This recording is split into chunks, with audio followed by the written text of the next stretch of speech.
The submissions box filled up fast on this one. State parks, public campgrounds, Corps of Engineers lakes, trailheads, shelters, boat ramps, nature centers, places maintained with tax money and open to anyone. 13 accounts from people who stayed a little too long. Some were on the clock. Some were on vacation. One was a 17-year-old kid who just wanted to fish. What they have in common is simple.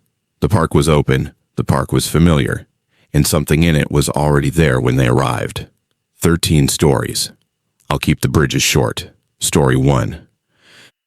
There were 12 tickets sold for the 5 o'clock tour. I counted 12 people at the staging area. I handed out 12 hard hats and 12 flashlights, did my safety brief, unlocked the gate, and led 12 adults into the cave. I counted 13 inside. I'll give you the facts the way I gave them to my supervisor, minus the parts I left out of that conversation. My name is Dale Worthy. I was 34 at the time and working my 3rd season as a seasonal interpretive ranger at a show cave in central Kentucky. I won't name the park because I still work for the state system, and I'd like to keep doing that. The cave is limestone, about 2 miles of developed passage, electrically lit, with concrete walkways and steel railings. It's not wild caving. It's a tourist attraction. School groups, church groups, retirees, families. The 5 o'clock is the last tour of the day. Usually small, 10, 12 people. You walk them through, talk about the formations, do the darkness demonstration at the cathedral room, then bring them back to the surface. 90 minutes. I'd done it over 400 times. The group that day was unremarkable. Mostly couples, one family with a teenager, a guy by himself in a fishing vest who asked a lot of questions about the bats. I did my head count at the gate 12 and started walking. The first chamber is called the foyer. Big room, 60 feet across. Good acoustics. I stopped to give the welcome speech and did what I always do. Counted heads while I talked. It's habit. You learn to count without looking like you're counting because it makes people nervous. 13. I lost my place in the speech for about half a second. Restarted the count. 12. I'd miscounted. Had to be. I finished the welcome, turned, and led them into the first passage. At the second stop, the Flowstone Gallery, maybe 300 yards in, I counted again. 13. This time I was deliberate. I pointed my flashlight beam across the group like I was highlighting the ceiling and counted every face I passed. 12 faces I could see clearly. And one more, behind the group, standing just outside the throw of the overhead lights. I couldn't see the face. The hard hat was visible, and the shape of a person, but the face was in that shadow zone between the last 2 light fixtures, where the beams don't quite overlap. Every cave has those dead spots. I'd never paid attention to them before. I kept talking. I told myself someone had joined late. It happens people buy tickets and wander in if the gate isn't latched. Except I'd latch the gate. I always latch the gate. I was Army for 6 years, and I latch gates. The tour moved on. I did my job. I showed them the rimstone pools and the soda straws and the column that looks like Thomas Jefferson if you squint. I counted at every stop, 13. And every time the 13th was at the back, not hiding, not doing anything unusual. Just standing in the dimmest part of whatever room we were in, wearing a hard hat slightly behind the rest of the group. I never saw the face. I want to be clear about something. The people in the group did not seem alarmed. Nobody looked behind them nervously. Nobody asked who the person in the back was. Either they didn't notice, or they accepted the extra body the way you accept a stranger in an elevator. It wasn't their job to count. The cathedral room is the deepest point on the tour. Big domed chamber, natural acoustics, the park's signature formation, a curtain of flowstone that looks like organ pipes. This is where I do the darkness demonstration. I tell the group I'm going to turn off every light in the room so they can experience total cave darkness. I tell them it'll be 30 seconds. I tell them not to move. It's the highlight of the tour. People love it. Kids scream. Couples hold hands. I gave the speech. I told the 13 people to stay where they were. I walked to the switch panel on the far wall. I turned off the lights. The darkness in a cave is not like the darkness in your bedroom. There's no ambient light. There are no windows, no cracks, no glow from a charger or a smoke detector. Your eyes do not adjust because there's nothing to adjust to. The darkness is a physical thing. It has weight. You feel it on your face like cloth. I stood in it and counted to 30 the way I always do. Then, because something in my training kicked in, I did something I'd never done before. I walked back across the room, toward the group, slowly, quietly, and I reached out my hand and touched the shoulder of the person nearest to me. Then the next. Then the next. I moved down the line, touching shoulders gently, counting by contact the way you'd count heads in a foxhole.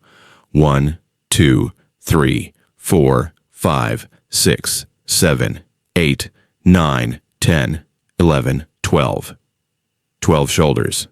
12 warm, solid living people standing where I'd asked them to stand. I stopped. My hand was still out. The 12th person was the last one I could reach. Beyond that, the space was empty. I was sure of it. I was sure because I had the wall behind me and the group in front of me, and nobody was. Then I did what I always do at the end of the demonstration. I said, "Pretty incredible, right?" 12 voices said some version of yes or wow or laughed nervously. And one more voice behind me, closer than the wall should have allowed, said yes. It was calm. It was clear. It was not an echo. It came from a direction where there was only stone. I turned the lights on. I did not do it calmly. I crossed the room and hit the switch panel hard enough to crack the plastic cover with my ring, and the fluorescence stuttered on, and the cathedral room was full of 12 people blinking in the light, and nobody was behind me, and nobody was standing near the wall where the voice had been. 13 hard hats. I counted them in the light. 12 on heads. 1 on the floor, upright, sitting neatly against the base of the organ pipe formation, as if someone had set it down carefully and stepped away. I picked it up. It was cold. Not cave temperature cold, colder. The kind of cold that takes hours to build. Like it had been sitting in a freezer. The ones on people's heads were warm from body heat. This one was so cold it made my fingers ache. I finished the tour. I don't remember what I said for the last 3 stops. I walked 12 people to the surface, collected 12 hard hats and 12 flashlights, and watched them leave. The parking lot cleared in 20 minutes, except one car, a tan sedan, older model, parked at the far end of the lot near the tree line. No parking pass on the dash. I wrote down the plate number out of habit. I waited for the driver. Nobody came. I waited an hour, sat in my truck with the windows up, watching the sedan. At 6:40, I radioed the front desk and asked them to check the plate. They called back in 10 minutes and said the number didn't match any vehicle registered in the state. I went home. I came back at 6 the next morning because I couldn't sleep. The sedan was gone. No tire tracks on the gravel where it had been. I checked with the front gate. Nobody had exited after closing. The park has 1 road in and 1 road out, and the gate logs every vehicle. The sedan was not in the log. It had never been in the log. I reported the extra hard hat to my supervisor. I said I'd found it in the cathedral room after the tour and couldn't account for it. She said it must have been left by a previous tour. I said I inventory the hats before every tour, and the count was correct 12 before I started. She shrugged. She put the hat on the rack with the others. There are now 13 hard hats on a rack built for 12. The 13th has no inventory sticker. No one put in a purchase order for it. It just exists now, hanging on a hook that I swear was not there before, between the 6th and 7th hat, as if the rack itself made room. I gave 2 more 5 o'clock tours that week. Both times, 12 tickets, 12 people, 12 hats distributed. Both times, I counted 13 in the cave. Both times, the extra was at the back, face and shadow. Both times, the cathedral room darkness produced 12 shoulders and 13 voices. On the 3rd night, after the group left, I checked the rack. Still 13 hats. But the extra one had moved. It was no longer between 6 and 7. It was on the first hook, the hook closest to the gate, as if it wanted to be first in line. I applied for a transfer to a surface park the following week. The supervisor asked me why. I told her I needed more sun. She didn't ask anything else. She'd worked the cave for 11 years, and I think I don't know this. I think she already knew about the count. One more thing.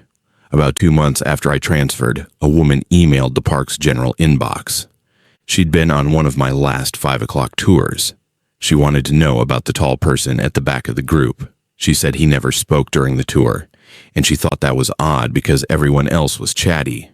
She said she tried to talk to him at the Flowstone Gallery, and he smiled at her, but didn't answer. She said she wanted to compliment him because he had been very polite, letting everyone go ahead of him, always standing at the back so shorter people could see. She said the only strange thing was that when she looked at him directly, she couldn't quite make out his face. She said the lighting in the cave must be bad in spots. She said she was sure it was nothing. The park never responded to the email. I know, because I still had access to the inbox when it came in. I read it, and I sat in my truck in the parking lot of my new surface park, and I read it again. And then I closed the laptop and drove home with the windows down, even though it was February. I don't give cave tours anymore, but the 5 o'clock tour still runs, 7 days a week, peak season, and the hard hat rack still has 13 hats. Nobody's ordered a 13th. Nobody's removed it either. Story 2. I'm going to tell this the way it happened, and if it sounds like I'm rushing through parts, it's because some of it I don't like sitting with too long. My name is Shanice. I was 28. I'm a CNA certified nursing assistant, and at the time I was between contracts, driving from a facility in Louisville down to a new placement in Huntsville. I didn't have money for a motel. I barely had money for gas. The plan was to drive straight through, sleep 2 hours at a rest stop if I needed to, and show up for orientation by 8 in the morning. That was the plan.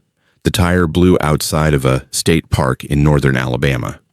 I won't say which one because I went back there once to ask questions, and the ranger I talked to made it very clear he didn't want anyone writing about it.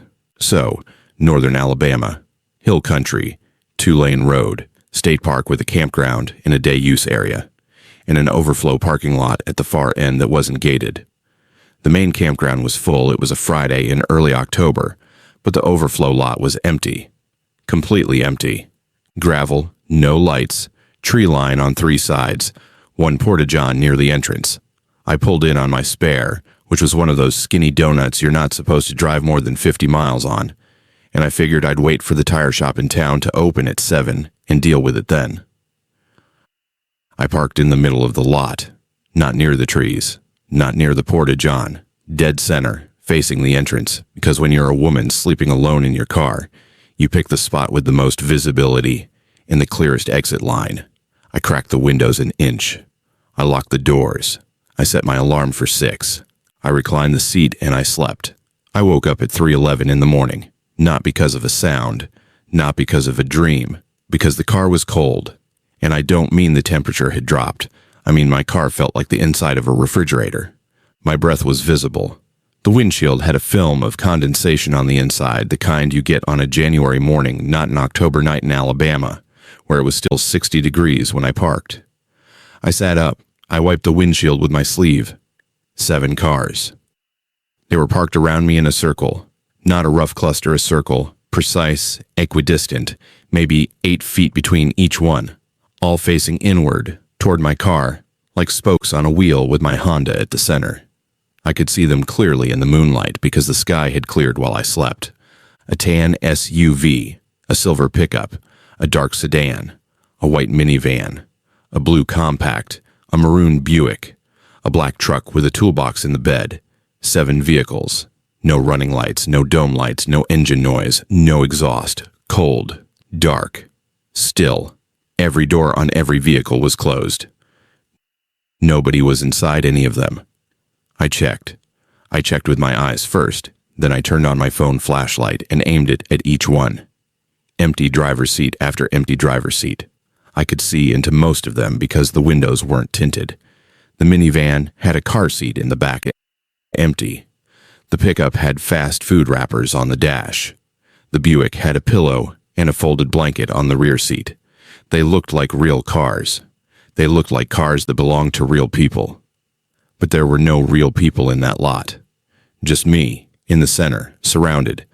My phone had 9% battery. I did not call 911 because I didn't know what I'd say. I didn't get out of the car because I want to be very clear about something. Every instinct I had was screaming at me that getting out was exactly what I was not supposed to do. I don't have a mystical explanation for that feeling. I grew up in East St. Louis. You learn what a setup looks like. And this looked like a setup. The geometry was wrong. The silence was wrong. The way they were parked facing me, surrounding me, patient was wrong in a way I could feel in my sternum. I sat in my car. I kept the doors locked. I watched. At 3:22, the blue compact's headlights turned on. Just the headlights. The engine didn't start. No sound at all. The lights came on and stayed on for about 15 seconds, pointed at my windshield and then turned off. Then the silver pickup. Same thing. Lights on. 15 seconds. Off. Then the minivan. I counted. Each vehicle in sequence, clockwise around the circle, turned its headlights on for 15 seconds and then turned them off by the time it reached the black truck, the seventh. My hands were shaking so badly I dropped my phone between the seats. When the black truck's lights went off, nothing happened for a long time. I don't know exactly how long, because my phone was somewhere on the floor and I was not reaching down to get it. It was long enough for my breath to slow down. Long enough for me to start thinking I'd hallucinated the lights. Long enough for me to start thinking the cars had been there when I parked, and I just hadn't noticed them in the dark. Then all 7 turned their headlights on at the same time. The light was blinding. 14 headlights pointed inward at my car from every direction. I couldn't see past the glare. I closed my eyes. I covered my face. The light didn't flicker. It was steady, even, clean, and absolutely silent. No engines, no fans, no electrical hum, just light. For 60 seconds. I counted because counting was the only thing keeping me from screaming. Then they turned off, all at once, and the lot was dark again. And I sat there with my eyes streaming and my heart trying to exit my chest for another 2 hours and 40 minutes until the sky turned gray. At 5:47, I looked up. The lot was empty. Every car was gone. Mine was the only vehicle. The gravel around me was undisturbed, no tire tracks, no ruts, no marks at all. The night had been dry. Gravel holds tracks. There were none. I drove the donut tire to the shop in town. I didn't go to the park office. I didn't ask questions. I just wanted the tire fixed, and I wanted to be in Huntsville by noon. The shop owner was an older guy, nice, gave me coffee while I waited. He asked where I'd spent the night. I said the overflow lot. He didn't say anything for a second. Then he said, "By yourself?" I said yes. He said I wouldn't do that. He didn't elaborate. I didn't push. 2 days later, after my orientation, I went back to the park. I told the ranger at the front desk I'd had a strange experience in the overflow lot and asked if the park had security cameras. He said there was one camera at the lot entrance, motion activated. He pulled up the footage for that night. He let me watch because I think he thought I was going to report a break-in or a theft. The camera was mounted at the lot entrance, angled to catch vehicles entering and exiting. Here is what it showed. At 11:14 p.m., my Honda enters the lot. I park. My brake lights go off. That's me going to sleep. At 12:03 a.m., a tan SUV enters the lot. No headlights. Rolling slowly.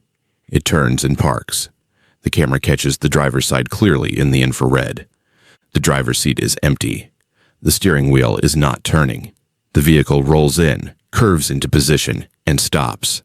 No one exits because no one is inside. At 12:47 a.m., the silver pickup. Same thing, no headlights, no driver. Rolls in, parks. At 1:31 a.m., the dark sedan. At 2:08 a.m., the white minivan. At 2:44 a.m., the blue compact. At 3:01 a.m., the maroon Buick. At 3:09 a.m., the black truck. 7 vehicles arriving at roughly 40-minute intervals, each one parking in the next position in the circle. No headlights on arrival. No visible occupants. The timestamps are clean. The footage is stable. At 5:22 a.m., the vehicles leave in reverse order, black truck first, then Buick. then compact, then minivan, then sedan, then pickup, then SUV. They roll out the same way they rolled in. No headlights, no drivers, one by one. By 5:38, the lot is empty except for my Honda. The ranger watched the footage with me. He watched it twice. Then he closed the laptop and said the camera must have malfunctioned. He said infrared does strange things sometimes. He said the lot was probably empty all night. He said it with the kind of voice people use when they've already decided what they're going to believe and nothing you show them is going to change it. I said, okay. I left. The tire shop in town. I need to tell you about the tire shop. When I pulled in that morning with the donut, there were 3 vehicles in the small lot out front waiting for service. One of them was a maroon Buick, same model as the one in the circle. I didn't think about it at the time because I was tired and shaking, and a maroon Buick is just a car. But when I went back to the park 2 days later and watched the footage and saw the Buick roll in at 3:01 a.m. with no driver, I remembered. I drove to the tire shop after leaving the park office. The Buick was still there. Same spot. I asked the owner about it. He said it had been there for about 3 weeks. Nobody had claimed it. He said a woman had brought it in for a tire rotation and never came back. He said he'd called the number she left and it was disconnected. He said the car was locked and he was going to have it towed eventually. I looked through the window. Pillow on the back seat. Folded blanket. The same pillow. The same blanket I'd seen at 3 in the morning through my flashlight beam. I asked if he knew the woman's name. He checked his book. He read me a name I'd never heard. I asked what she looked like. He described her late 20s, dark hair, tired, said she was driving through for work. He said she paid cash for the rotation and said she'd be back in the morning. She never came back. I thought about that woman for a long time. I thought about her parking in that lot. Maybe the same spot. Maybe the dead center. Maybe cracking the windows an inch and locking the doors the way I did.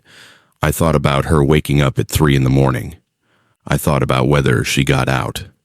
I finished my contract in Huntsville. I moved on. I don't sleep in parking lots anymore. I don't care if I have to put a motel on a credit card I can't afford. I don't care if I have to drive through the night on caffeine and adrenaline. I will not close my eyes in a parked car. Not in a lot. Not at a rest stop. Not in a driveway. And every time I see a maroon Buick, I check the back seat. Every single time. Story 3. My wife called from the car and said, "Why are you standing in the rain?" I said I wasn't. She said, "Honey, it's not raining over here." The parking lot was dry. I looked at it, bone dry, 60, maybe 70 feet away, and the asphalt looked like it hadn't seen water in a week. But I was standing under a picnic shelter with rain coming down so hard I could barely hear her through the phone. That's when I looked up and started understanding that something was wrong in a way I was not equipped to deal with. My name's Mitch. I'm 41. I install HVAC systems for a company out of Decatur, Alabama. I've got 2 kids, Landon 9 and Cora 6, and a wife named Beth who has more patience than I deserve. On Saturdays, if I'm not on a job, we do something outside. Park, lake, trail, whatever. The kids don't care. They just want to run. This particular Saturday, we drove to a state park about 40 minutes south of us. Hill country, hardwood forest, nice picnic area with a couple of shelters, and a creek the kids like to throw rocks into. We'd been there a dozen times. Easy day. Low effort. The kind of trip where you eat gas station sandwiches at a concrete table and call it a vacation. We got there around 11. Sky was clear. Beth took the kids to the creek, and I hauled the cooler up to the picnic shelter closest to the lot. It's a big one concrete slab, metal roof on steel poles, 4 picnic tables, a charcoal grill bolted to a post. Standard state park setup. I've sat under 100 of them. I was setting up lunch when the rain started. There was no buildup, no distant thunder, no darkening sky, no wind shift. 1 second the air was still and dry. The next second rain was hammering the metal roof so loud I flinched. I stepped to the edge of the shelter and looked out. And that's when I noticed. The rain was falling in a column. I don't mean scattered showers. I mean the rain started at the edge of the roof and came straight down in a curtain. perfectly vertical, maybe 40 feet across, and it stopped at the ground in a line so clean it looked cut with a razor. Beyond that line, 6 inches past the drip edge, the ground was dry. The gravel path was dry. The grass was dry. The parking lot was dry. My truck, which I could see from where I stood, was sitting in full sun. I called Beth. She answered from the creek. She said the sky was blue. She said it wasn't raining. She said she could see the shelter from where she was, and it looked like I was standing in a waterfall. She started laughing. She thought it was a freak microclimate thing, something you'd see on the news. She said she'd walk up with the kids to look at it. I said don't. I don't know why I said it like that. I hadn't processed what was happening yet. But something about the rain, the way it fell so perfectly vertical, no wind, no angle, no spatter. Just straight lines of water like someone had turned on a faucet, the exact diameter of the roof, made me feel like I was inside something, not under something, inside it. I put my hand out past the edge of the shelter, into the rain. It hit my fingers like a pressure washer. I pulled my hand back so fast I stumbled into the picnic table. My fingers were red, not cut, not bruised, just red, like I'd slapped a concrete wall. The rain was hitting the ground with force. I looked at the concrete slab under my feet and saw the water pooling at the edges, running off in channels, and the channels stopped at the boundary. The water didn't flow past the rain's edge. It ran to the invisible line and pooled there, building up like it was hitting glass. Then it seeped into the ground straight down, not outward, like it was being pulled. Beth came up from the creek. She left the kids with their shoes off, throwing rocks, and she walked across the dry grass toward the shelter. I could see her coming. She was in sunshine. Her hair was dry. She was smiling because she thought this was funny. She stepped into the rain. I have never seen a person get that wet that fast. It was like she walked through a wall of water. In one step, she went from dry to absolutely soaked, hair plastered, shirt dark, water running down her face in sheets. She gasped. She said it was cold. She said it stung. She stepped backward. One step, and she was out of it. Still dripping, still soaked, but standing in dry sunshine with the rain 6 inches in front of her face. She looked at me. I looked at her. "Come out," she said. "I'm trying to figure this out," I said. "Mitch, come out of there." I don't know if she understood what I was feeling. I'm a big guy. I work with my hands. I'm not prone to look. I don't get scared easily. I've been in attics with raccoons and crawl spaces with snakes, and I've done fine. But the idea of walking through that rain, of pushing through whatever that wall of water actually was, made my legs feel like they were full of sand, because it wasn't rain. I knew it wasn't rain. Rain doesn't fall in a circle. Rain doesn't hit you like a fist. Rain doesn't stop at a line on the ground and refuse to flow past it. Beth took a step forward, back into the rain, and it hit her again. She reached her hand toward me.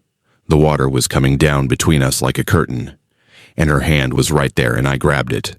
She pulled. I stepped through. The rain hit me across every square inch of my body at the same time.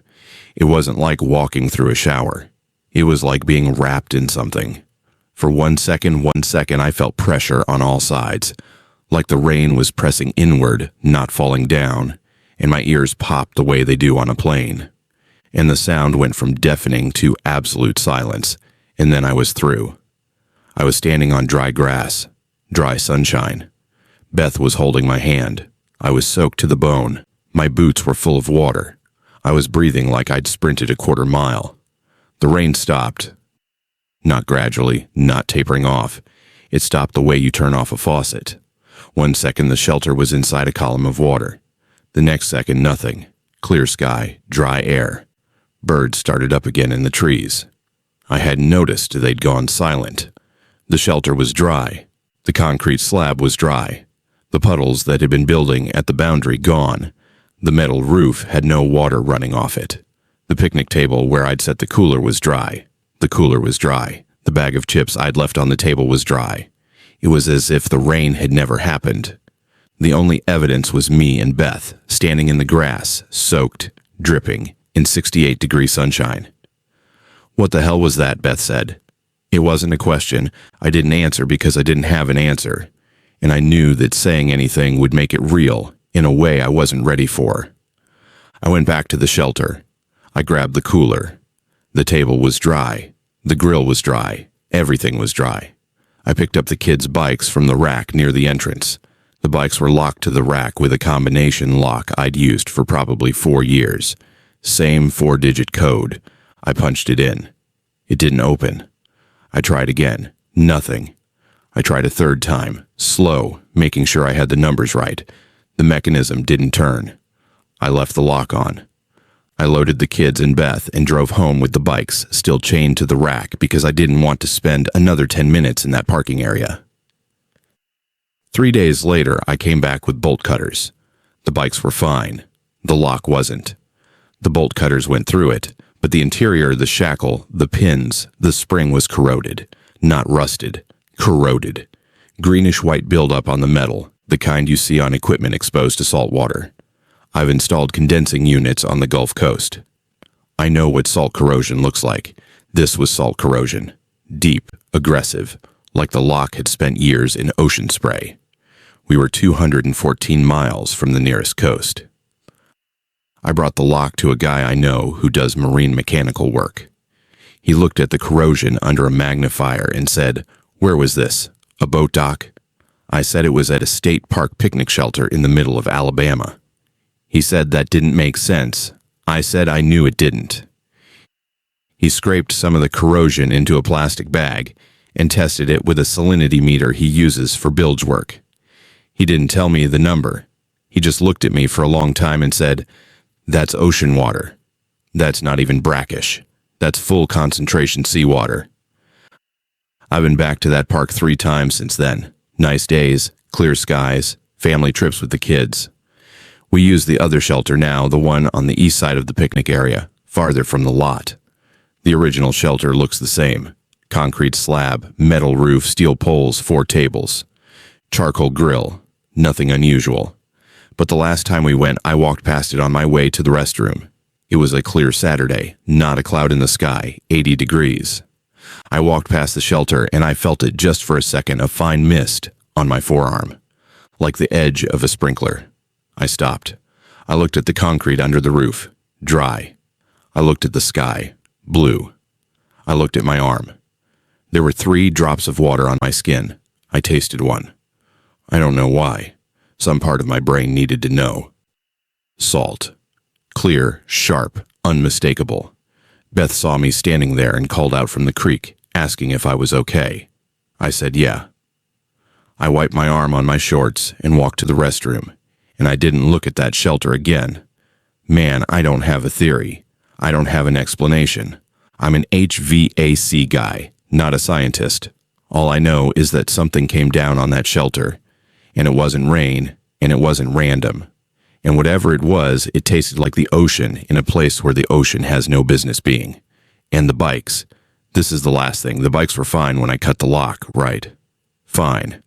But Landon's bike, my 9-year-old's bike, had a new scratch on the frame. A long one, maybe 8 inches, running along the top tube from the seat to the handlebars. Not deep, just surface. Like something had dragged a fingernail across the paint. I asked Landon about it. He said it wasn't there before. It wasn't there before. I looked at it under a light that night in the garage. The scratch had a faint, greenish tint. Not paint transfer, not rust, green. The same green as the corrosion on the lock. I painted over it with Landon's bike paint, and I haven't mentioned it since.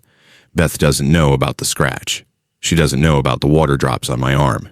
She knows about the lock because she was there when I cut it. But we don't talk about it. We don't talk about any of it. We still go to the park. We still use the e-shelter. The kids still throw rocks in the creek. But I don't walk past that shelter anymore.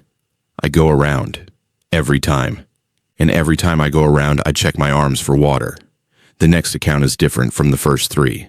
It's quieter. It's slower. It came from a man who volunteers at a state park in North Georgia. And the thing that unsettled him wasn't a single night. It was 11 months of the same data point showing up at the same time, every evening, with nobody on the trail. Story 4. 11 months of data. 334 consecutive evenings. Every single one of them, the trail counter logged one hiker at 7:41 p.m. Nobody signed the trailhead register at that time, not once. I have the spreadsheet. I have the calibration records. I have the maintenance log. None of it explains what I recorded, and I've spent more time trying to explain it than I'm comfortable admitting. My name is Glenn Purdy. I'm 62. I retired 4 years ago from a career in electrical engineering, mostly power distribution, substations, grid management. Nothing glamorous. I mention it because it's relevant to how I think. I think in data. I think in measurements. I think in systems that either work within parameters or don't. When they don't, there's a reason. There is always a reason. That's been my entire professional life. My wife Margaret died 5 years ago. Pancreatic cancer. 11 weeks from diagnosis to the end. She was 56. I mention this because it's relevant to why I was at the park. Margaret loved the Ridge Trail. It's a 4-mile loop at a state park in the North Georgia mountains. I won't name it, but if you know the area, you probably know the park.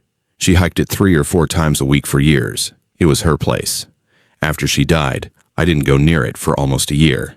Then I saw a posting for park volunteers. The Friends group needed someone to maintain the trail infrastructure, benches, signs, drainage, and the trail counter. The counter is an infrared beam unit mounted on a post at the trailhead, about knee height. Hikers break the beam going in or coming out, and the unit logs a timestamp. It's a standard model used by parks and forest services across the country. I installed it myself when I started volunteering. I calibrated it. I set the beam width. I anchored the post in concrete. I built the data collection protocol from scratch, download the unit's memory card every 2 weeks, transfer the data to a spreadsheet, compile monthly reports for the Friends group. Nobody asked me to be that thorough. I needed the project. I needed something to do with the part of my brain that Margaret used to occupy. The first 3 months of data were normal. Average daily count of 22 hikers in spring, dropping to 16 in early summer when the heat set in. Morning peaks between 7 and 9 a.m. Afternoon peaks between 4 and 6 p.m. Standard distribution. Clean data. In month 4, I noticed the 741. It appeared as a single entry on a Tuesday evening. One count at 7:41 p.m. I didn't think anything of it. Someone finishing a late walk. Normal. But I noticed it again on Wednesday, and Thursday, and Friday, and Saturday. By the end of the week, I had 5 consecutive days with a single count at 7:41 p.m. And the trailhead register, a clipboard in a wooden box at the start of the trail, had no signatures for that time on any of those days. That's when I started paying attention. I pulled the full data set and filtered for 7:41 p.m. The entry appeared on every day the counter had been active. Every single day. Going back to the beginning of the data set, the day I installed the unit. I had missed it in the first 3 months because I'd been looking at aggregate totals, not individual timestamps. But it was there. Every evening, 7:41 p.m., one count. I checked the obvious explanations first.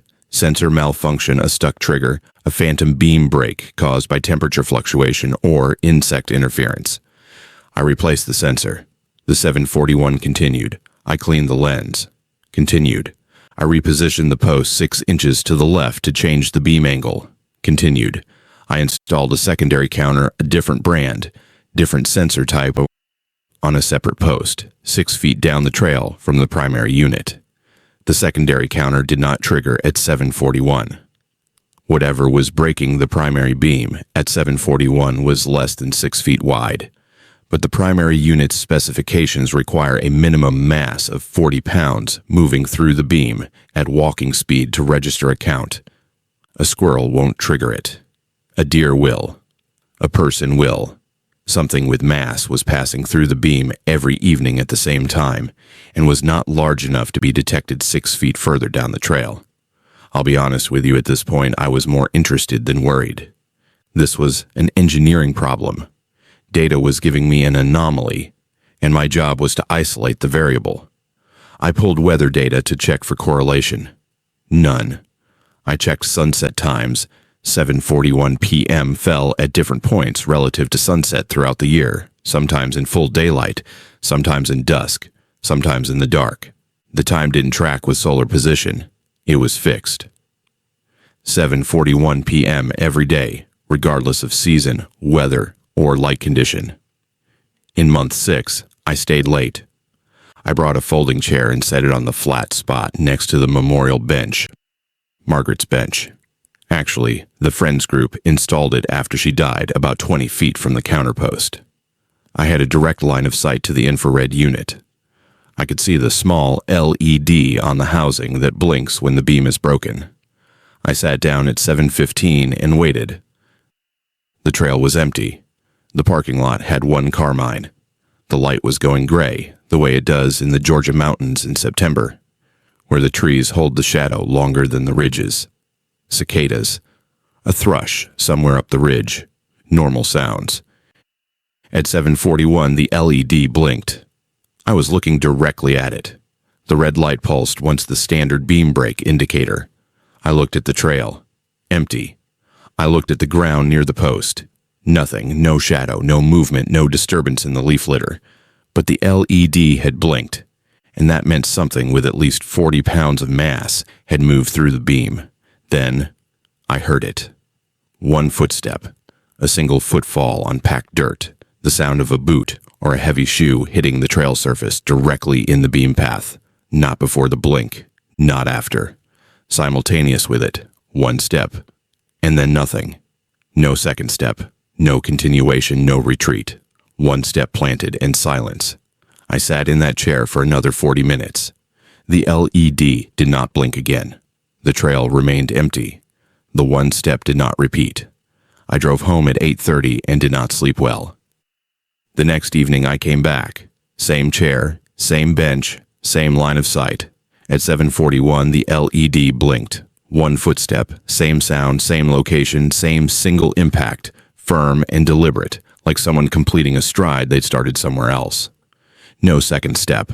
I watched the trail for an hour. Nothing. The third evening I brought a flashlight. At 7:41, LED blink. One footstep. I turned the flashlight on immediately and swept the beam across the trail, the post, the ground on both sides. The light showed me an empty trail, undisturbed leaf litter, no impression in the dirt where the step had sounded, no moisture, no displacement, no evidence, just the sound and the data point and the silence after. I didn't go back for a fourth night. Not because I was frightened, I was, but that wasn't the reason. I stopped because on the third night, sitting in that chair next to Margaret's bench, I realized something about the time. 7:41 p.m. Margaret hiked the ridge trail in the evening. She preferred it. She'd leave the house around 6:30 and do the full loop, which took her about an hour and 10 minutes at her pace. She was not a fast hiker. She liked to stop at the overlook. She liked to watch the ridge light change. She'd finish the loop and pass the trailhead counter, which didn't exist then, but the trailhead was the same spot at approximately 7:40 p.m. Give or take a minute. I know this because I used to track her by the sound of her car in the driveway. She'd pull in around 8, subtract the 15-minute drive. She'd have left the trail around 7:45, which meant she'd pass the trailhead at about 7:40 or 7:41. I am an engineer. I do not believe in ghosts. I believe in data, and the data told me that something with mass had been walking Margaret's trail at Margaret's time every evening for 11 months. I stopped staying late. I continued volunteering. I downloaded the data every 2 weeks and transferred it to the spreadsheet, and I did not look at the 741 column. I let it accumulate. I didn't delete it. I didn't filter it out. Deleting data felt wrong in a way I can't fully articulate. It would have been like erasing a record that someone was keeping. That something was keeping. Month 14. The 741 entry stopped. I noticed it on a Wednesday when I downloaded the card. Monday, no 741. Tuesday, no 741. Wednesday, no 741. 3 days without the entry. The first gap since I'd installed the unit. I felt something I didn't expect to feel. I felt a kind of grief, a secondary grief, smaller than the first, but shaped the same way, as if something that had been visiting every day had stopped coming. On Thursday, the entry reappeared, but not at 7:41, at 7:43, 2 minutes later. Exactly 2 minutes later. I stared at the spreadsheet for a long time. Then I checked the calendar. The time change, the fallback, daylight saving time ending, had occurred on Sunday. The clocks had moved back 1 hour, but the counter doesn't adjust automatically. It runs on its own internal clock, which I set manually. I hadn't reset it yet. The counter's 7:43 was the real world 6:43. No, wait. Let me think about this clearly. The counter's clock was still on daylight saving time. It read 7:43. In real time, standard time. After the clocks fell back, that was 6:43 p.m. But Margaret's walk wasn't based on the clock. It was based on the light. She went out when the light started going long, and she came back when it started fading. When daylight saving time ended, sunset moved an hour earlier, and she adjusted her walk accordingly. She'd leave the house at 5:30 instead of 6:30. She'd finish the trail at 6:40 instead of 7:40. Her trailhead crossing would move from approximately 7:41 daylight time to approximately 6:41 standard time, which, on the counter's uncorrected clock, would read as 7:41 plus the 2-minute natural variation she always had, 7:43. Whatever was walking that trail adjusted for daylight saving time. Not by the clock, by the light, the way Margaret did. I corrected the counter's clock the next morning. After the correction, the entry appeared at 6:43 p.m. standard time. I left it. I downloaded the data every 2 weeks. I didn't look at the column. I didn't stay late. I didn't bring the chair. But I kept the spreadsheet. Every entry, every timestamp, 334 days of 7:41. Then the gap, then 7:43, and continuing. I have it on my computer, and on a backup drive, and on a printed copy in a manila folder in my filing cabinet next to Margaret's death certificate and her medical records and the deed to our house. It's the most complete record I have of anything that's happened since she died. I don't know what's making the data. I don't know what I heard on those 3 nights by the bench. I don't know why it sounds like one step, always one step, as if the walk is almost finished, and there's only the last stride left.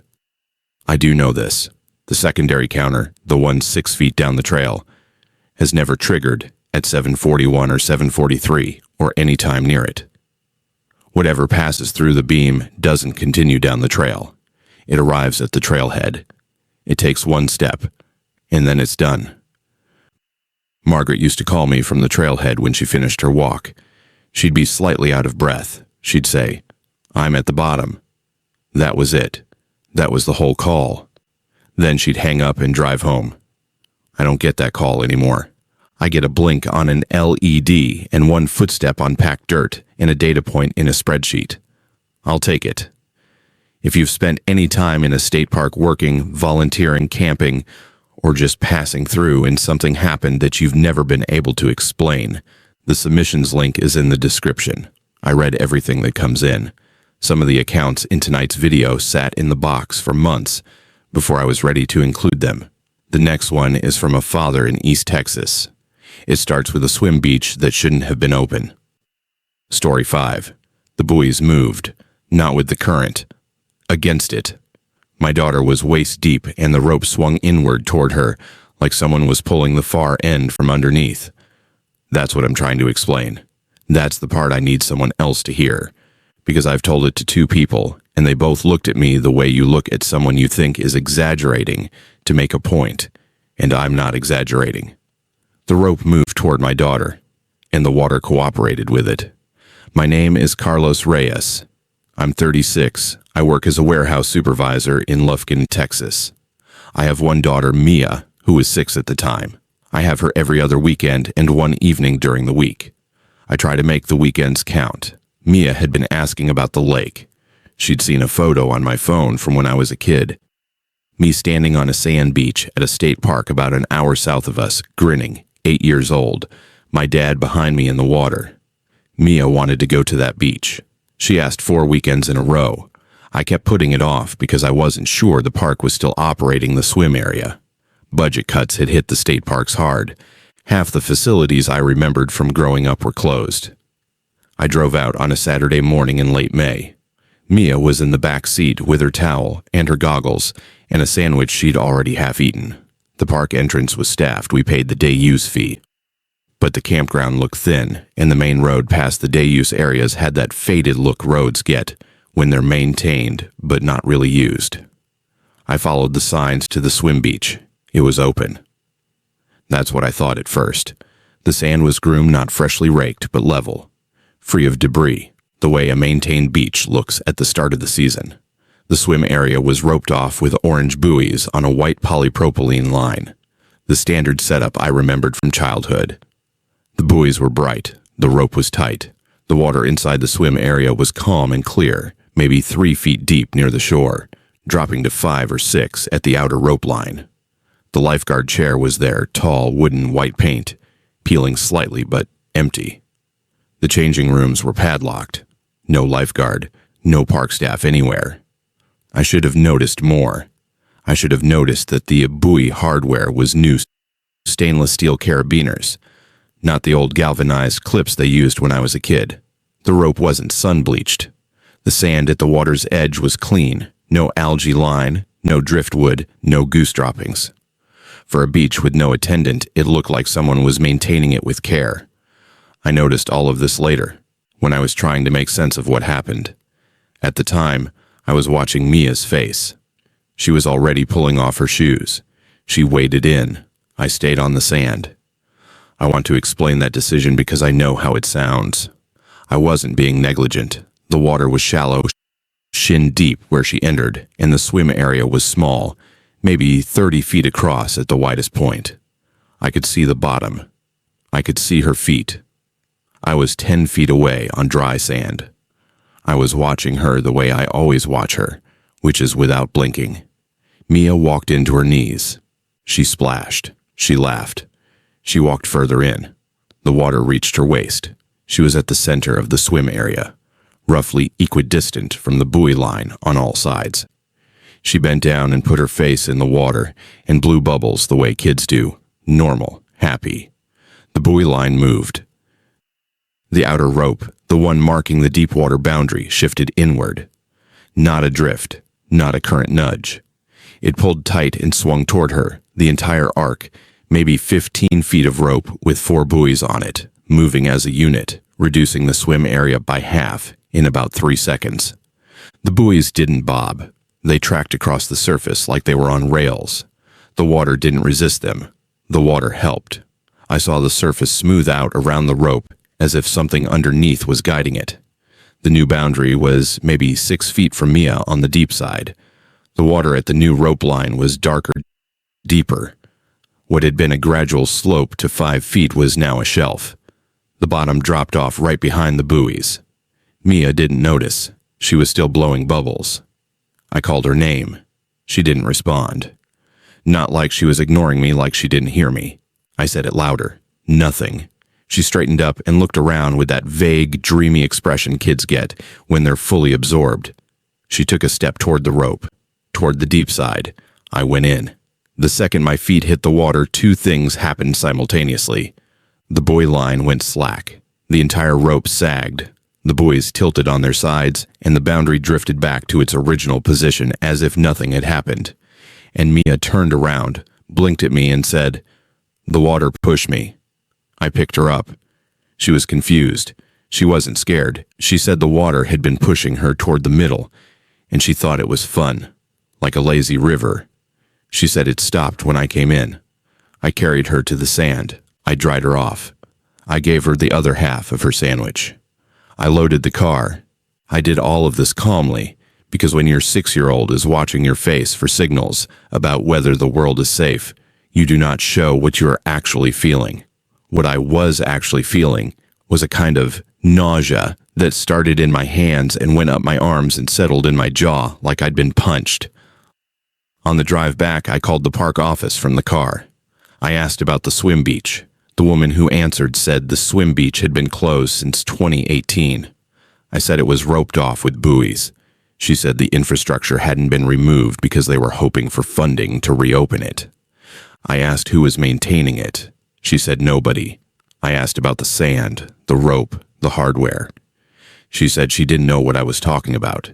She said the last time anyone from the park had been to the swim area was the previous fall, and it was silted over, and the buoys were half sunk. That's not what I saw. What I saw was a maintained swim area with new hardware and groomed sand and tight ropes and bright buoys and calm, clear water. What the park office described was an abandoned beach. I don't know how to reconcile those two things. I'm not going to try. I drove back to the park the following Saturday. Without Mia, I went alone. The swim beach was different. The sand was uneven, weedy at the edges, scattered with sticks and dried algae. The buoys were in the water, but sitting low, half submerged, the ropes sagging between them in gray loops. The water was murky. The bottom was invisible past 2 feet. The lifeguard chair was there, same as before, but the paint looked worse, and there were wasp nests in the joints. The changing rooms were still padlocked. Nothing was maintained. Nothing was bright. Nothing was clean, except the water inside the buoy line. It was calm. The lake beyond the ropes had a light chop wind coming off the eastern shore, but inside the swim area, the surface was flat. Perfectly flat. Like glass in a bathtub. No wind ripple. No insect disturbance. Nothing. I stood on the shore and watched it for 20 minutes. I did not go in. I didn't even take off my shoes. I watched the buoy line. I watched the rope. I waited for it to move. It didn't. It hung in the water, slack and old and gray, but the surface inside the rope stayed flat. And at one point, maybe 12 minutes, in one of the buoys tilted, just slightly, just enough to notice. It tilted inward, toward the center of the swim area, and then righted itself, like something underneath had nudged it, like something was adjusting. I left. I drove home. I didn't call the park office again. I didn't report anything. What would I report? Buoys moved. Water was calm. My daughter said the water pushed her. I'd sound like a lunatic. 2 weeks later, Mia drew a picture at school. It was an art class assignment, draw your favorite place. She drew the lake. She drew the sand in yellow. She drew the water in blue. She drew herself in the water, a little stick figure with a triangle bathing suit. And next to her, not beside her, below her, visible through the blue crayon water, as if seen from above, she drew a woman. The woman was large. She took up most of the underwater space beneath Mia's stick figure. She had long arms, disproportionately long, reaching to both sides of the swim area, as if she was the width of the ropes. She had a round head. She had no features on her face, except 2 dots for eyes. And around her neck, drawn in careful orange crayon, was a whistle on a lanyard. The teacher sent the drawing home in Mia's folder. I found it that evening. I sat at the kitchen table and looked at it, and my vision went narrow the way it does when your blood pressure drops. I asked Mia about the woman. She said, the lady who kept pushing me to the middle. I asked if the lady talked to her. She said no. I asked if the lady was nice. Mia thought about it and said she wanted me to stay. I asked if the lady was in the water or on the beach. Mia looked at me like I'd asked a stupid question. She said, she's always in the water, Daddy. She's the water lady. She lives under the ropes. I put the drawing in a drawer. I didn't throw it away because some part of me understood that it was evidence, even if I couldn't say evidence of what. I've looked at it 3 times since then. Each time I noticed something I missed before. The first time I noticed the whistle. The second time I noticed that the woman's long arms aren't just extended, they're curved. They follow the shape of the buoy line. She's the thing the ropes are attached to. The third time I noticed the hands. 7 fingers on each hand.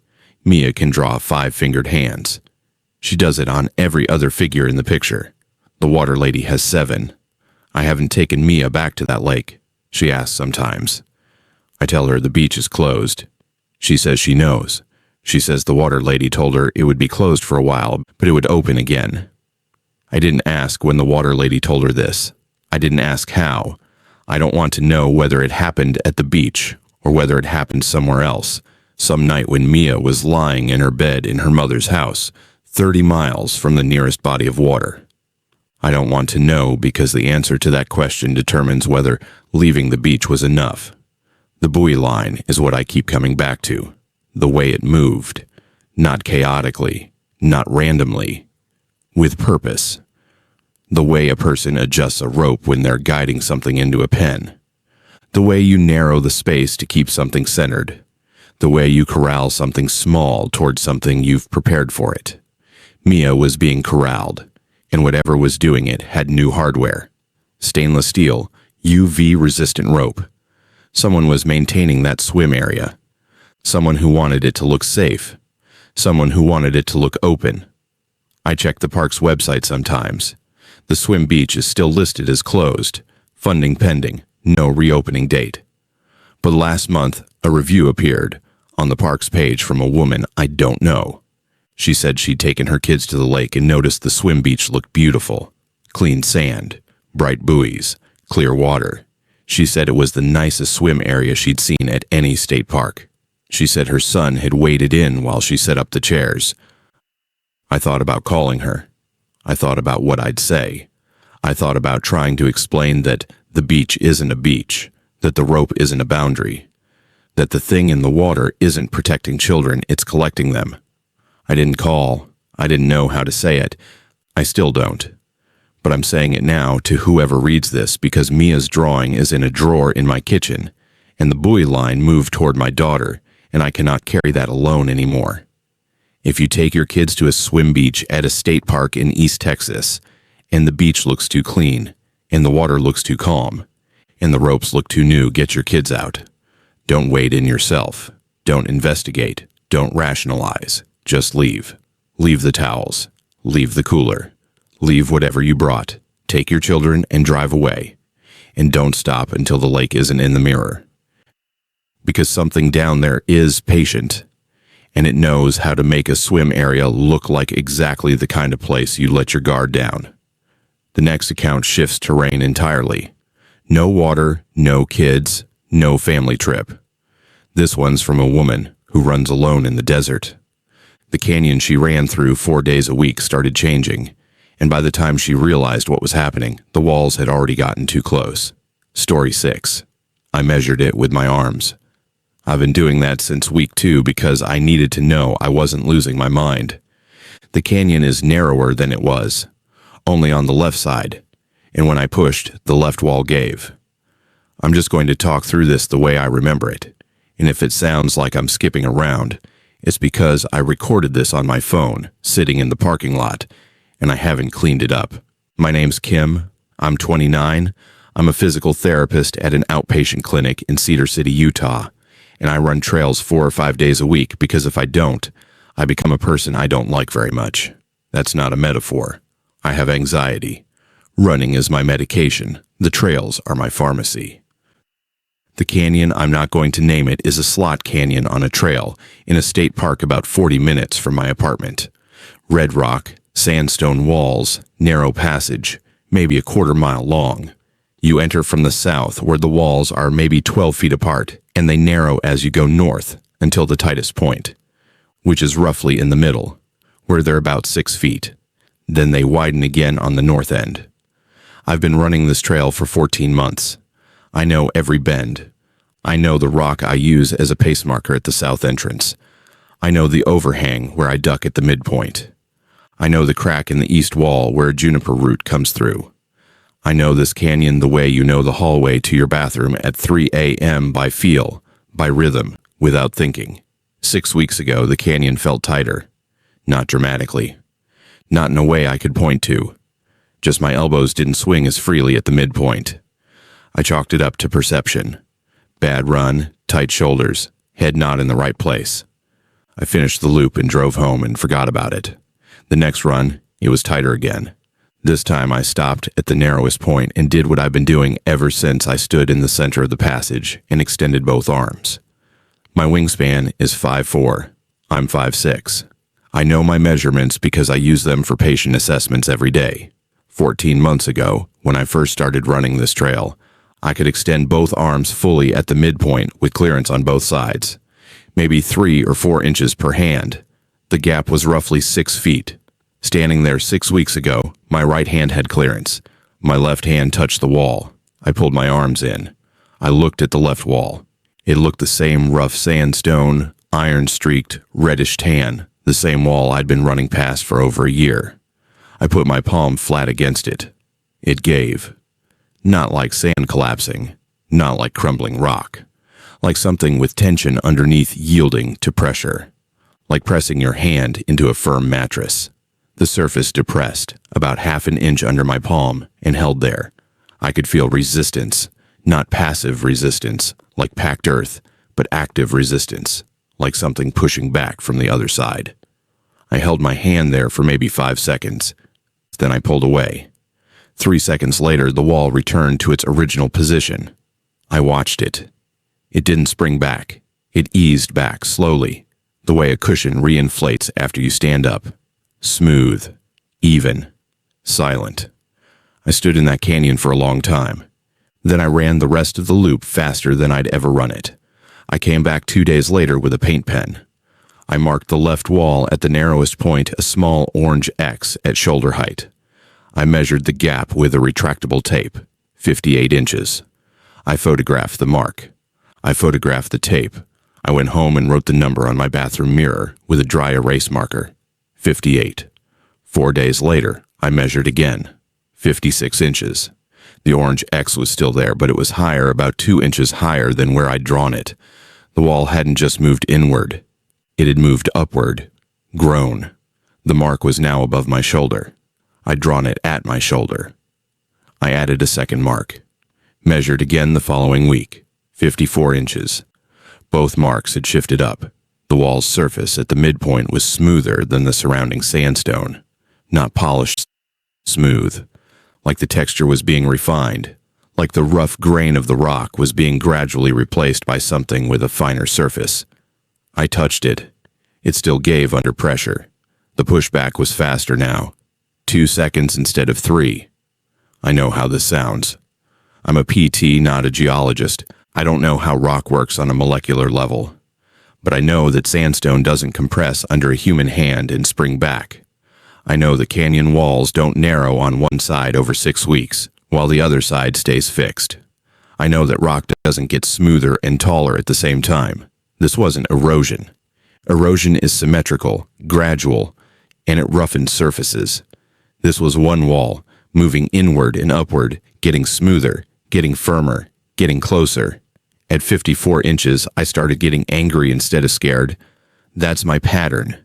Anxiety turns to anger before it turns to fear. I went out on a Tuesday and pressed both palms against the left wall and pushed hard, like full body weight. The wall yielded almost an inch. I felt the pushback build against my hands, not instant, but accumulating, like lean against a person, and they brace. I held for 10 seconds. The resistance increased.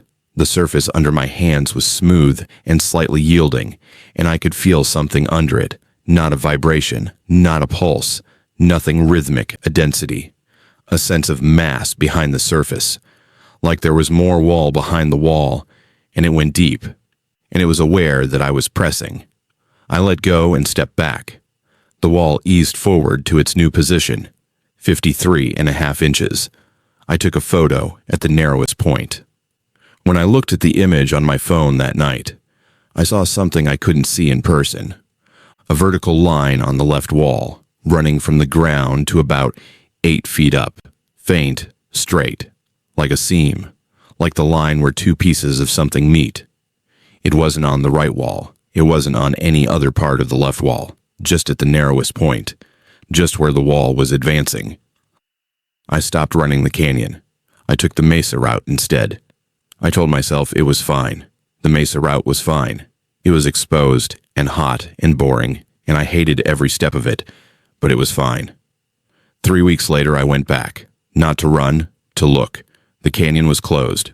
Not by a sign, not by a gate. The walls were touching. The narrowest point, my midpoint, my pace check, my 58-inch measurement from 6 weeks ago was 0 inches. The left wall had met the right wall. The passage was sealed. From the south entrance, I could see maybe 30 feet of open canyon, and then a flat surface where the walls joined. It didn't look like a collapse. There was no rubble, no cracking, no debris. It looked like two surfaces pressed together, flush, smooth, like two hands meeting in a clap and staying closed. I walked to the sealed point. I put my hand on the left wall. It was warm, not scorching the desert sun. Heat's exposed rock. I know that, but this was the shaded interior of a slot canyon that never gets direct sunlight. The right wall 3 inches from my right hand was cool. The left wall was warm. I did not push. Something in me, some deep, non-verbal animal brain, something said, do not push on this. Do not find out if it still gives. I turned around and walked out of the canyon and drove home and ran the mesa route and didn't go back. That was 3 months ago. I'm telling this now because last weekend I went for a run with a woman I just started training with. Her name's Danny. She's new to Cedar City, doesn't know the trails yet. Asked me to show her my route. I said sure and took her on the mesa loop. Halfway through, she pointed south toward the canyon and said, "What's that slot over there? That looks like a great run."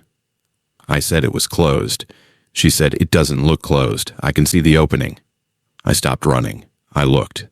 The south entrance to the canyon was visible from the mesa. It was open. The walls were apart. I could see the shadowed interior, the red walls, the strip of sky above the slot. It was open. "Have you run it?" Danny asked. I didn't answer for a second. Then I said, "Yeah. It's tight in the middle. Getting tighter." I said it like it was a normal thing to say about a canyon. She said, "Tight how?" I said it was about 6 feet wide last year. It's narrower now. Might be 4 feet. Maybe less. She looked at me. Canyons don't do that. This one does. I could see her deciding whether I was joking. I wasn't joking.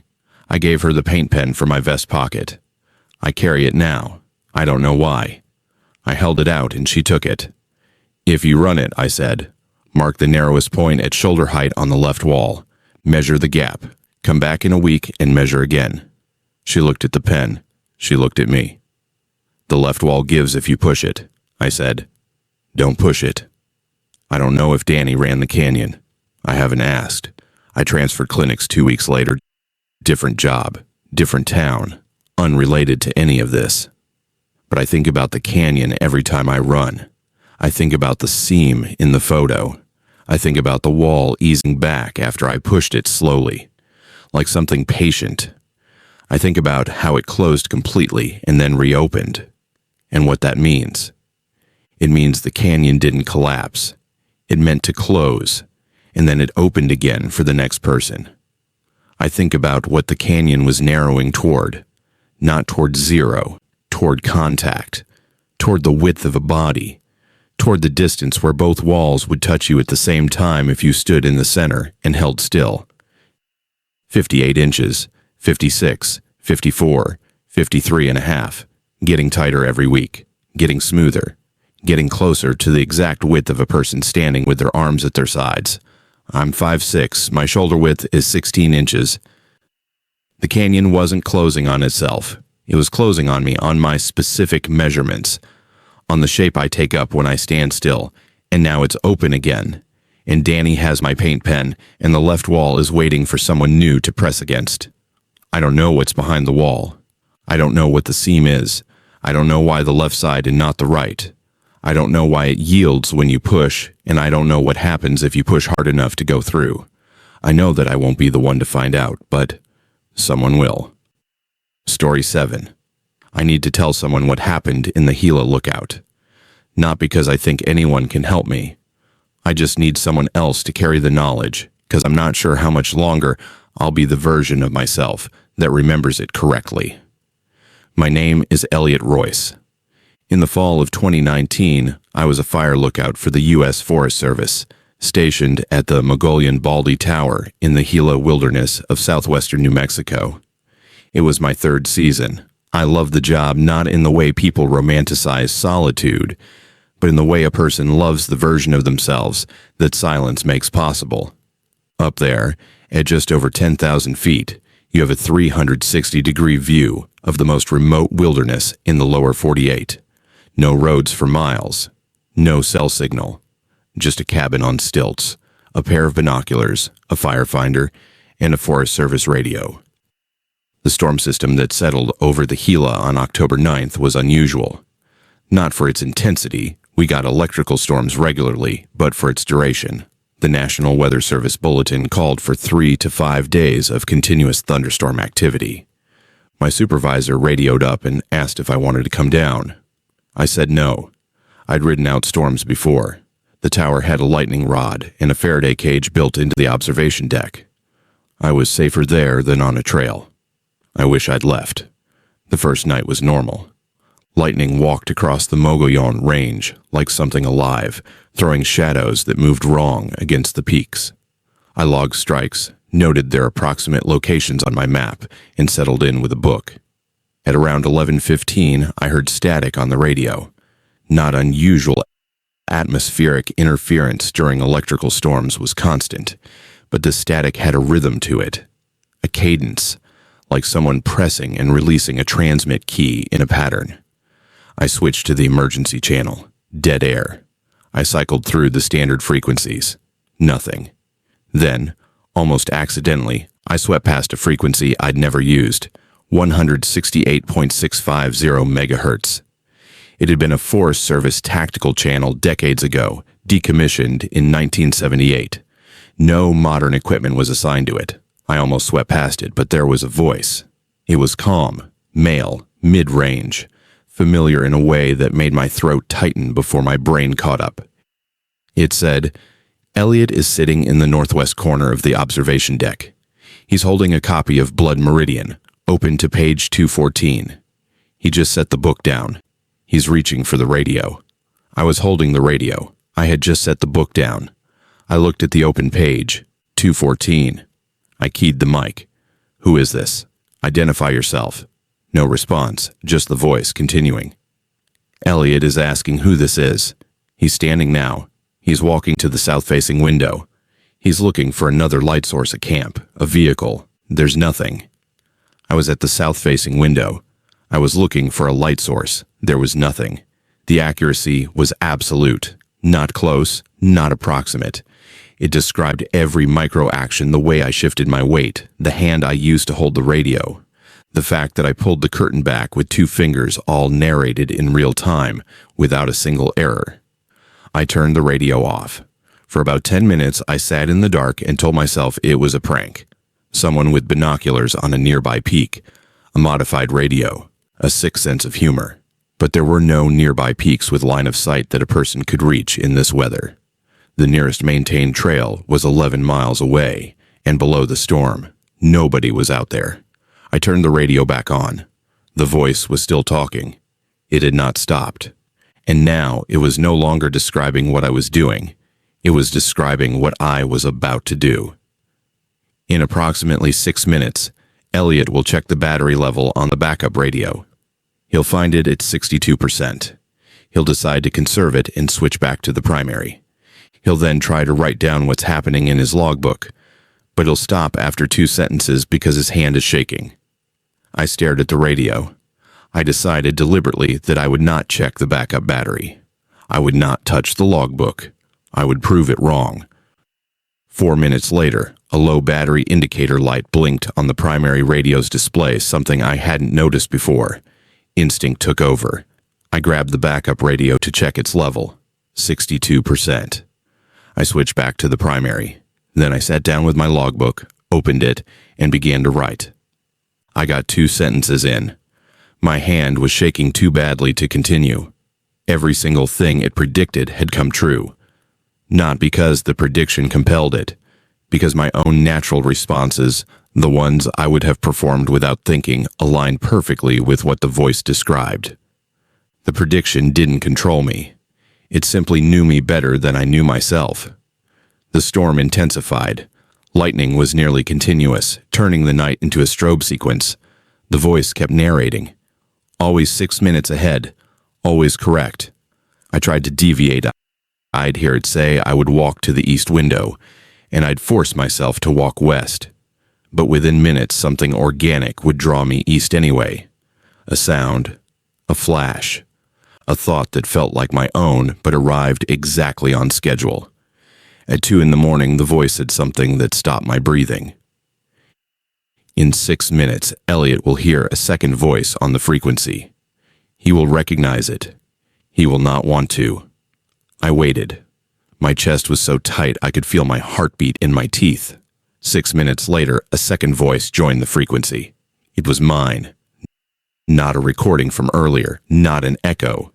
It was my voice, my cadence, my speech patterns, but speaking words I had never said.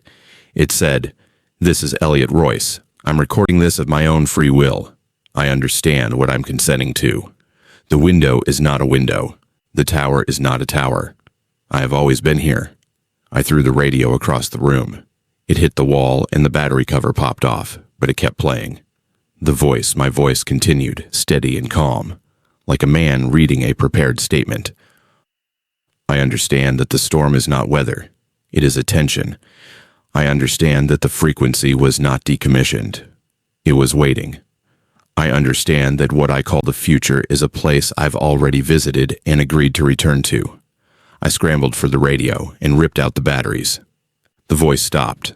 For one beautiful gasping moment, there was only the storm. Then I heard it coming from the firefinder. The old brass azimuth instrument in the center of the room, no speaker, no electronics, just metal and glass. The voice resonated through its frame like a tuning fork. My voice, still reading the statement. I understand that the tower has always been occupied. I understand that I am the occupant. I understand that every lookout who came before me heard this recording and made the same choice. I am making it now. I grabbed my pack. I didn't take food. I didn't take water. I didn't take anything except a headlamp and my boots. I went for the trap door that leads to the staircase down the tower. It was locked. I have never locked that trap door. There is no lock on that trap door. But there was now a heavy brass padlock, old and green with corrosion, as if it had been there for decades. The key was on the table next to my logbook, sitting on top of a piece of paper I hadn't written. The paper said in my handwriting, "You won't need this until the storm is over. You already know that." I tried to break the trap door open. I used the fire extinguisher, a chair, my boots. The wood wouldn't give. It didn't feel like wood anymore. It felt solid in a way that wood doesn't, dense and total, like trying to break through a fact rather than a material. The voice from the firefinder had stopped. The radio batteries were on the floor. The cabin was silent except for the storm. I sat down in the center of the room and waited. The storm lasted 4 more days. During those 4 days, the voice came and went, always on the dead frequency, always 6 minutes ahead. I stopped trying to deviate, not because I gave up, but because I started noticing something that terrified me more than anything else. The predictions weren't impositions. They were accurate because they described what I genuinely wanted to do at each moment. The voice wasn't controlling me. It was me, a version of me that had already lived through this and was simply reading back the transcript. On the 3rd day, I found another piece of paper I hadn't written. Same handwriting. It said, "The storm ends tomorrow at 4:47 p.m. You will descend the tower at 4:52. You will not report what happened. You will return next season. You will do this again because you want to understand, and the only way to understand is repetition."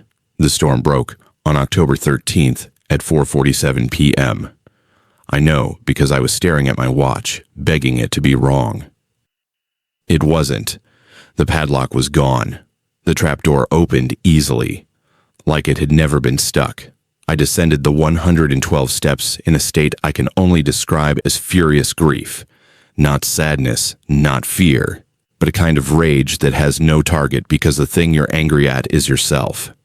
I radioed my supervisor from the trailhead, told him the storm had knocked out some equipment. He said they'd send a maintenance crew. I hiked out in 3 hours. I did not return the next season. I quit the Forest Service in December. But here's the part I haven't told anyone. 6 months later, In my apartment in Las Cruces, I was going through a box of old paperwork. Tax forms, rental agreements, junk. At the bottom of the box was a digital voice recorder I don't own. I have never purchased a voice recorder. It was a Sony model discontinued in 2003, 16 years before my experience. There was one file on it, 47 minutes long. It was my voice, calm, measured, reading every prediction I'd heard on the radio that night, every single one in exact order with 6-minute timestamps. At the end of the recording, my voice said, "This is Elliot Royce. I recorded this of my own free will. I understand what I'm consenting to." The recording's metadata showed a creation date of March 15th, 2003. I was 11 years old in 2003. I don't know when I made that recording. I don't know how it got into my apartment. I don't know whether when is even the right question to ask. What I know is this: the tower is still staffed. The frequency is still there. And every October, when the storms come to the Gila, I feel something in the back of my skull. Not a headache, not a sound, but a pull. Like a memory of something I haven't done yet, asking me to come back and finish what I started. I haven't gone back, but the paper said I would. And so far, everything the paper said has been true. Story 8. I need to say this clearly, while I still trust my own memory.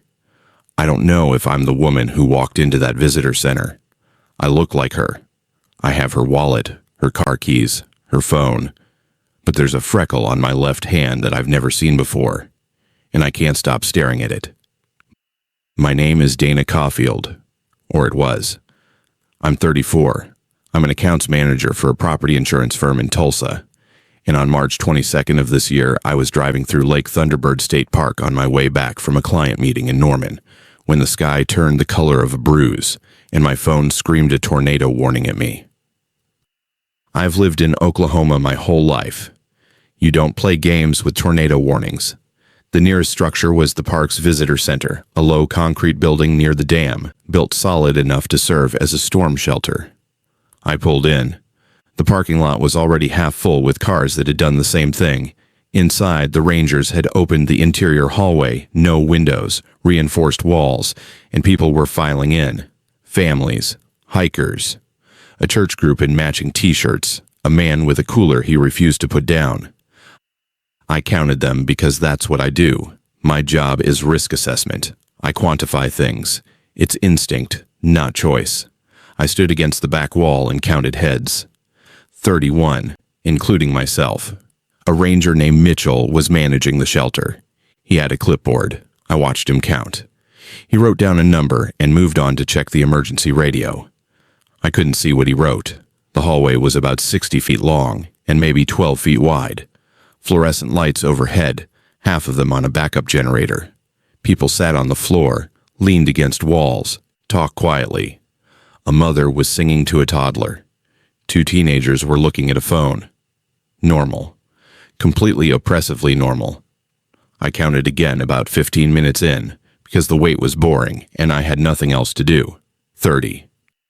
I recounted. 30. I counted a third time, going face by face from left to right. 30 people, including me. Somebody had left. I looked at the doors, both closed. Mitchell was standing near the north door. I hadn't seen anyone pass him. The south door was propped shut with a rubber wedge from the inside. Nobody had moved. I told myself I'd miscounted the first time. It was a hallway full of people, some of them standing, some sitting, kids moving around. Easy to double count. Except I'd counted 3 times initially and gotten 31 each time. I let it go. The emergency radio was droning updates, rotation spotted near Purcell, moving northeast. The usual. I pulled my knees up and tried to be patient. That's when I noticed the man with the cooler. He was sitting about 15 feet to my left, cooler wedged between his knees. Earlier, when I'd first come in, he'd been wearing a red baseball cap, Oklahoma Sooners logo. I'd noted it because my father wore the same one.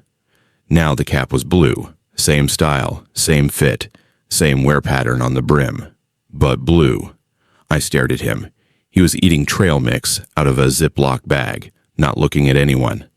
Nothing about his behavior had changed, just the cap. I told myself I was wrong. I must not have registered the color correctly in the bad lighting. Fluorescence can distort reds and blues. That's a known thing.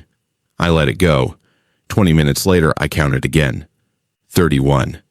My skin went cold. I counted again, slow, deliberate, pointing a finger at each person. 31. One more than the last count. One more than the Rangers count, if he'd gotten 30 like I did the second time. I looked at every face. I tried to find someone new. Someone who might have come in through the doors. Every face was familiar from earlier. The church group, the families, the teenagers, the man with the blue cap. Nobody knew. But the woman from the church group, the one sitting closest to me, maybe 50 years old, gray-streaked hair. Her eyes were different. Not a different color. A different distance apart. Barely. Millimeters. But her face looked subtly, incorrectly rearranged, like a photograph where someone had shifted one feature in editing. The rest of her was the same shirt, same cross necklace, same posture. My hands were trembling. I tried to talk to her. "Excuse me, have you been here the whole time?" She looked at me like I was odd. "Since they opened the shelter, yeah." "You okay?" "Did anyone come in after the doors closed?" "I don't think so." "Why?" I couldn't say it. What would I say? "Your eyes are in the wrong place." I smiled, told her I was just anxious about the storm, and sat back down. The count stayed at 31 for about 10 minutes. Then I counted again. 30. The churchwoman's eyes were fine, normal, spaced the way eyes should be spaced. I felt a flush of shame. I'd been panicking over nothing. The lighting, the stress, the confined space. My brain was playing tricks. Then I noticed the teenager closest to the south door. He was wearing a green hoodie. 10 minutes ago, it had been a gray hoodie. Same kid, same phone in his hands, same slouch, green hoodie. I got up and walked to Mitchell. He was leaning against the wall near the north door, clipboard under his arm. "How many people are in here?" I asked. He glanced down the hall. 30, give or take. I've got 29 on my list, but a few people came in after I stopped writing. "Could you count again?" He gave me a look, not unkind, just the look of a man managing 30 frightened people during a tornado. "Ma'am, everyone's accounted for. The storm should pass within the hour." He wouldn't count. I couldn't make him count without sounding unhinged. I went back to my spot and took out my phone. I opened the camera and took a photo of the hallway, wide angle, everyone visible. I zoomed in and started counting faces in the photograph. 30, including me. I counted the people in the room with my eyes. 31. I took another photo, counted the photo. 30. Counted the room. 31. The extra person was not showing up in photographs. And this thought hit me like a physical blow. The person who wasn't real was the one holding the camera. Maybe the photos were correct. Maybe the room held 30 people, and the 31st was an error in my own existence. I put the phone down. I was shaking badly now. The singing mother noticed and asked if I needed water. I took the bottle she offered and drank without tasting it. Over the next 30 minutes, I watched. I didn't count. I just watched faces. And I saw it happen in real time. The man with the cooler reached up to scratch his jaw. When his hand came down, his jawline was different, slightly squarer. His eyes, his nose, his hair all the same, but the jaw had changed, and it had changed in the motion of his own hand, as if his fingers had reshaped it in passing. Nobody else reacted. Nobody else saw. I looked at the churchwoman. She was talking to another member of her group. Mid-sentence, she tucked her hair behind her ear, and the ear was wrong, too small, too flat, like an ear from a different skull. The woman she was talking to didn't flinch, didn't notice, kept nodding. This was happening to everyone, not all at once, one at a time, one feature per change. And the changes didn't stay, they reverted, or shifted again, like the faces were being cycled through variations, drafts, versions. I locked myself in the women's restroom at the south end of the hall. It was a single-stall room with a mirror over the sink. I stood in front of the mirror and looked at my face. It was my face, my eyes, my mouth, the small scar on my chin from a childhood fall. Everything where it should be. I stood there for 10 minutes watching. Nothing changed. Then I blinked. One long blink, involuntary, the kind that comes from exhaustion. When my eyes opened, the scar was gone. I touched my chin. Smooth skin. No ridge, no texture. The scar I'd had since I was 6 was just gone, as if it had never been there. I looked at my hands. That's when I saw the freckle. Left hand, between the second and third knuckle. A small brown freckle. I have never had a freckle there. I've looked at my hands every day of my professional life. They handle documents, sign papers, shake clients' hands. I know my hands. The freckle was not mine. I left the restroom. The hallway was louder. People were talking about the radio, which was saying the tornado had passed south of the lake. The all clear was coming. Mitchell was getting ready to open the doors. I counted one more time. 29, not 30, not 31. 29. 2 fewer than my original count. 1 fewer than the correct count. I looked at every face. Everyone looked normal. No one was missing. The church group had the same number. The families were intact. The teenagers were both there. But the count was 29. Mitchell opened the doors. Daylight poured in. The storm had broken, and the sky was that raw, scoured blue that comes after tornadoes pass. People filed out, stretching, checking phones, heading to their cars. I walked to mine on legs I couldn't feel. I sat in the driver's seat and looked at my face in the rearview mirror. No scar, freckle on my left hand. My eyes were my eyes. My mouth was my mouth. Everything else was right, but the scar was gone, and the freckle was there. And I don't know when those changes happened in the blink. Before? Had they always been this way, and my memory of a scar was the error? I drove home. I checked my chin in every mirror in my apartment. No scar. I dug through old photographs. In every photo from before that day, the scar is visible. In a selfie I took 2 days later, it's gone. I called my mother. I asked her if I'd ever had a scar on my chin. She said, "What scar?" She remembered the fall. She remembered the ER visit. She remembered the stitches. But she said it healed clean. No scar. Never a scar. I'm looking at photographs right now where I can see it. She's looking at the same photographs on her phone and says she doesn't see anything. I don't know what walked out of that visitor center. I don't know if it was me or something that looks like me with one wrong freckle and one missing scar.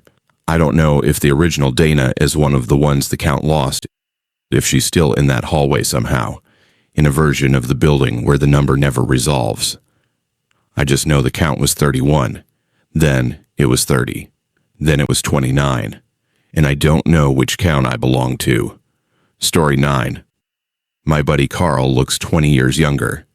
I want you to understand that before I tell you the rest, because it's the part that makes everything else harder. Carl is 53 years old, same as me. We've been friends since high school. He had bad knees, a gut, a back that locked up if he sneezed too hard. 3 months ago, he looked like what he was, a half-broke carpenter from McAllister, who'd spent 30 years lifting things that were too heavy in weather that was too hot. Now he looks like a magazine cover. His skin is clear. His posture is perfect. He dropped 40 pounds and put on muscle in places men our age don't put on muscle. His knees don't bother him. His back doesn't lock up. His doctor says his blood work is the best it's ever been. Carl says it's the fish. I'm a licensed electrician. I've been one for 27 years. I'm also an alcoholic recovering now for about 14 months, but the damage is done. My liver's in rough shape. Stage 2 fibrosis. My doctor uses words like progression and management and never uses the word better because it doesn't get better. It gets slower if I'm lucky. I manage it. I show up for my appointments. I don't drink. I eat what they tell me to eat. Every May, 4 of us go to Broken Bow State Park in southeastern Oklahoma for a long weekend of fishing. Me, Carl, our friend Davis, and Davis's brother-in-law Greg. We rent the same cabin on the reservoir. We've done it 11 years running. This past May was the 12th year. The first day was fine. Sunny, warm, light wind off the water. We launched Carl's boat, motored out to our usual cove, and started casting. The reservoir was high from spring rains. Good conditions. Carl caught the first one around noon. A largemouth, maybe 3 pounds. Decent fish. He pulled it into the boat and held it up for the usual photo. And that's when Greg said, "What the hell is wrong with that thing?" The fish was alive. It was moving. It looked like a largemouth bass from the outside, right color, right shape, right size. But his mouth was wrong. When it opened its jaw, there were no teeth. Not missing teeth. The jaw was smooth inside, like polished stone. No tongue, no gill rakers when Carl lifted the flap. The gills themselves were there, but they didn't look like tissue. They looked like thin sheets of something pale and rigid, like ceramic. Carl tossed it back, said it was probably a deformity. Fish get weird sometimes, especially in reservoirs that fluctuate a lot. We laughed it off. Davis caught the next one. Same deal. Channel catfish, good size, fight felt normal. But when he got it in the boat and went to unhook it, the hook pulled free with no resistance because there was no flesh inside the mouth. The inside of the mouth was hollow. Not wounded, not rotted, clean and hollow like the inside of a bell. The fish was alive and swimming in the live well, but its interior was architecturally wrong. It was a shape with nothing correct inside it. We caught 4 more fish that afternoon. Every single one was the same. Perfect exterior. Impossible interior. One had bones, but they were translucent and flexible, like cartilage that had been molded into bone shapes. Another had a swim bladder the size of my fist that was hard as glass and warm to the touch. The organs were present, but rearranged a heart where the stomach should be. Intestines coiled into a structure that looked almost geometric, like a nautilus shell. Davis wanted to leave. Greg thought we should report it to Parks and Wildlife. Carl wanted to clean one and see what the meat looked like. Carl cut into the biggest bass on the cleaning table behind the cabin. The fillets came off normally. Pink-white, firm, smelled like fish. If you didn't know what was inside, the meat looked perfect. "I'm eating this," Carl said. "Don't," I said. "It's a fish. The meat's fine. You can see it's fine." "The guts were in the wrong place, Carl. The guts are in the trash. This is a fillet." He cooked it on the cabin's propane grill, seasoned it with lemon pepper and butter. He ate the whole fillet standing up, looking at the 3 of us like he was proving a point. Davis wouldn't touch it. Greg wouldn't touch it. I wouldn't touch it. Nothing happened that evening. Carl felt fine. We drank sodas I don't drink anymore, and the others abstained around me, which is kind, and played cards and went to bed. The next morning, Carl's left knee was better. I don't mean it hurt less. I mean he walked down the cabin steps without gripping the railing. He walked without the hitch he'd had for 6 years. He noticed it before we did.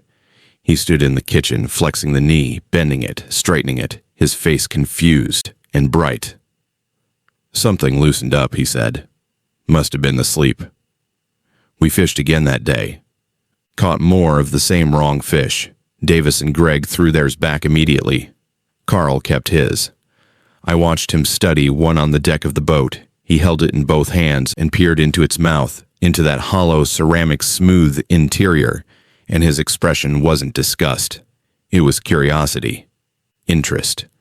He cooked 2 fillets for dinner. He offered one to each of us. Davis said no. I said no. Greg took one. Greg had been having problems with his shoulder for years. Rotator cuff partially torn. He couldn't lift his right arm above his head without pain. He ate the fillet and went to bed. By morning, his shoulder was fine. Full range of motion. No pain. Something in me went cold. Not because they were sick. Because they weren't. Because the improvement was real and visible and undeniable. And that made it worse than any disease I could imagine. Over the next 24 hours, I watched my 2 friends change. Carl's gut flattened. Not gradually. Over the course of a single afternoon, sitting in a boat in the sun, His midsection tightened, like the fat was being consumed from the inside. His arms filled out. His skin, which had been sun-damaged and rough, smoothed. The crow's feet around his eyes softened. He looked at his hands, the hands of a man who'd worked construction for 3 decades, and the calluses were thinning. He was becoming physically perfect, and it was happening at a pace that shouldn't be possible. Greg's changes were less dramatic but equally wrong. His posture straightened. A mole on his neck, one his wife had been begging him to get checked, was gone by noon. Just flat, clear skin. He kept touching the spot where it had been, smiling. Davis and I sat on the cabin porch that evening and watched Carl and Greg clean fish at the table. Carl was shirtless. His body looked like he was 30. The scar on his forearm from a table saw accident in 2015 was barely visible. His scar's disappearing, Davis whispered to me. I'd noticed. We should go, Davis said. I agreed. But when we told Carl and Greg we wanted to leave a day early, Carl turned to look at us, and I saw something that froze me in place. His eyes were wrong. Not the color, not the shape, the reflectivity. When the porch light hit them at an angle, they reflected it back, a flat, total reflection. Like the tapetum lucidum of an animal.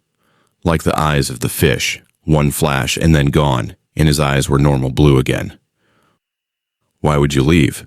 Carl said. His voice was calm, friendly, but there was a flatness to it that I recognized, the flatness of someone repeating a phrase they've learned rather than one they feel. The fishing's great. We've got one more day. Stay. He looked at me, and his expression shifted into something that might have been concern but landed on my nervous system as appraisal. You especially, Mark. You've been looking tired. The fish here, they're good for you. I can feel the difference. You would too. He knew about my liver. All my friends did, and in that moment I understood that whatever was happening to Carl wasn't random generosity. It was directed. The fish were in the reservoir. We came to the reservoir every year. And the fish were what? Bait. An offering. A vector for something that fixed your body but took the rent out of something deeper. Greg was nodding along with Carl. He hadn't spoken much all day. His sentences had gotten shorter. His laugh, which had always been loud and sudden, was gone. He smiled, but the smiles were even, measured, mechanical. He was healthy and empty. Davis and I packed our bags at midnight. We didn't sleep. We loaded his truck while Carl and Greg slept in their rooms, or whatever they were doing in there with the lights off, and no sound at all. Not even breathing that we could hear through the walls. We drove out of the park at 1 a.m. Neither of us spoke for the first hour. Finally, Davis said, "Greg's my wife's brother. How do I tell her?" I didn't have an answer. We got home. I went to my apartment. I sat on the edge of my bed and pressed my hands against my abdomen, against the liver that was quietly scarring itself into failure, and I thought about the fish. I thought about how Carl's knee had healed overnight. I thought about Greg's mole vanishing. I thought about fillets that looked perfect and tasted fine and came from something that was built wrong on the inside. 2 weeks later, Carl called me. I almost didn't pick up. His voice was smooth, calm, no accent, and Carl had always had a thick southeast Oklahoma drawl. The accent was gone. He said he'd been back to the reservoir twice since our trip. He said he felt better than he'd felt in his entire life. He said his doctor was amazed. Then he said, "You should come back to the lake, Mark." "I'm good, Carl." "Your liver. I know you think about it. I know you're scared. You don't have to be. The fish can fix that. I've seen what they fix. You just have to eat." "Carl, you sound different." "I sound healthy. You sound like you're reading from a script." Silence then. "I'll be here when you're ready. The lake's not going anywhere, and your liver isn't going to wait forever. Think about it." He hung up. I have thought about it. Every day. Every time I sit in the doctor's office and hear the numbers get worse. Every time I feel that dull ache in my right side that reminds me what I did to myself with 20 years of bourbon. There is a thing in the water at Broken Bow that wants to heal me. I believe that. I saw it work. It is not a lie, and it is not a trick. It will fix my liver, my fatigue, my insomnia, my pain. It will make me strong and young and perfect. And it will leave something behind my eyes that isn't me. Something flat and reflective that looks out at the world and sees only surfaces, because whatever was inside the part that laughs wrong and worries too much and loves people clumsily will have been replaced with something that runs clean and smooth and never ever breaks down. Carl called again last week. Same voice, same offer. I didn't pick up, but I saved the voicemail. And some nights when the ache is bad and the numbers are worse, and I'm sitting alone in my apartment with a body that's quietly failing, I play it. Not because I'm going to go, because I need to remember what it sounds like when the answer to everything wrong with you is worse than the disease. Story 10. I have been a stargazer my entire life. I want to say that first because it matters. I am not someone who looks up and sees mystery.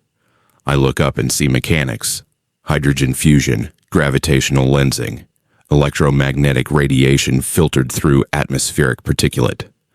I taught earth science for 31 years at a public high school in Odessa, Texas. I know what the sky is. I know what it does. I am not a person who is easily moved by things she can explain. My name is Pauline Hendricks. I'm 67 years old, and since I retired, I've been volunteering with the Texas Parks and Wildlife Department at their seasonal astronomy programs. Twice a month during the fall, Davis Mountain State Park hosts public stargazing nights on the observation field near the Indian Lodge. It's one of the darkest sky sites in North America. Visitors come from hours away. We set up telescopes, hand out star charts, and walk people through what they're seeing. I love it. I've done it for 4 years. On the night of October 11th, we had a larger group than usual, about 40 people. Clear skies, no moon, temperature in the mid-50s. Perfect conditions. I was stationed at the far end of the observation field, near the park's permanent telescope mount, with the program's logbook open on a folding table beside me. The logbook is simple.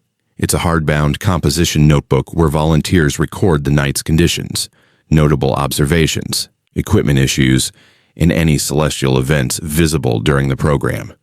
I'd written my opening entry at 8:15. Date, time, sky conditions, Bortle class rating, equipment status, standard. At 9:40, I went back to the table to log a particularly good view of the Andromeda Galaxy through the 12-inch Dobsonian. I opened the logbook to my page. There was a new entry below mine. It was written in black ink. The handwriting was neat, precise, and unfamiliar, not mine, not any of the 3 other volunteers working that night. The ink was dry, completely dry, as though it had been written hours ago. But I'd been standing 3 feet from this table for the last 45 minutes, and no one had approached it. The entry read, 10:07 p.m. Saturn will transit behind a debris fragment in the Phoebe ring not yet cataloged. Visible distortion in the disk will last 11 seconds through 200 times magnification or greater. Attendee number 6, Howard Creech, Midland, Texas. Lumbar vertebrae L3 and L4. Scheduled microfracture repair, calciumite redistribution completion by 10:07. No external symptoms. No awareness required. I read it 3 times. The language was clinical, but impossible. Saturn's Phoebe ring is far too faint and diffuse to cause visible distortion, and no observation log would include medical information about an attendee. It read like a maintenance report, a work order. I looked at the group. I didn't know anyone named Howard Creech, but we'd passed around a sign-in sheet earlier. I walked to the check-in table and scanned the names. 6th name on the list, Howard Creech, Midland, Texas. I found him near one of the portable telescopes.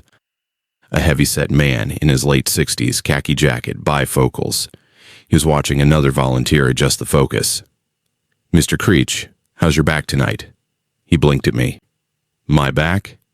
Any pain? Stiffness?" "Actually, no. Funny you mention it. I've had lower back trouble for years, but tonight it feels pretty good. Why do you ask?" I told him I was just checking on everyone's comfort.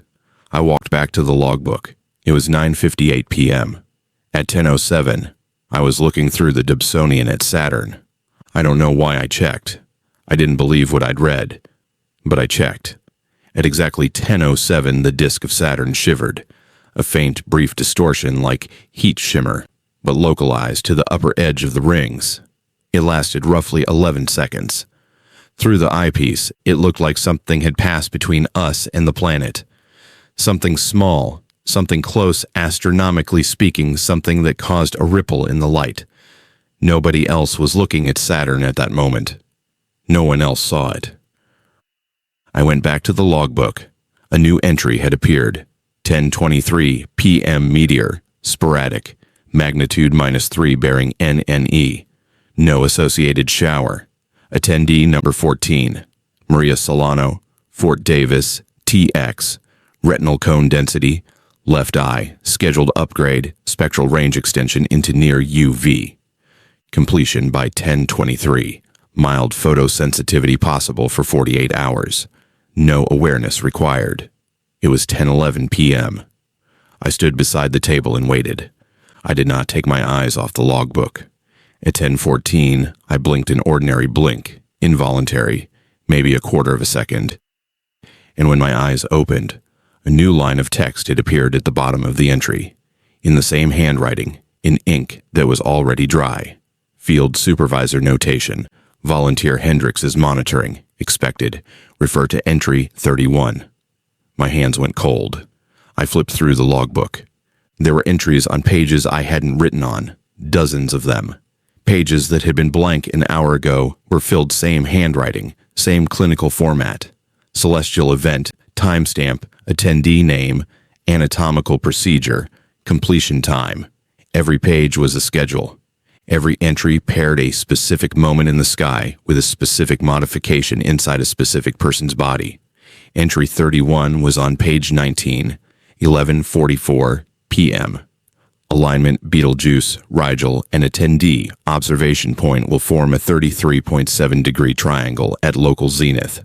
Attendee Pauline Hendricks, Odessa, Texas, volunteer.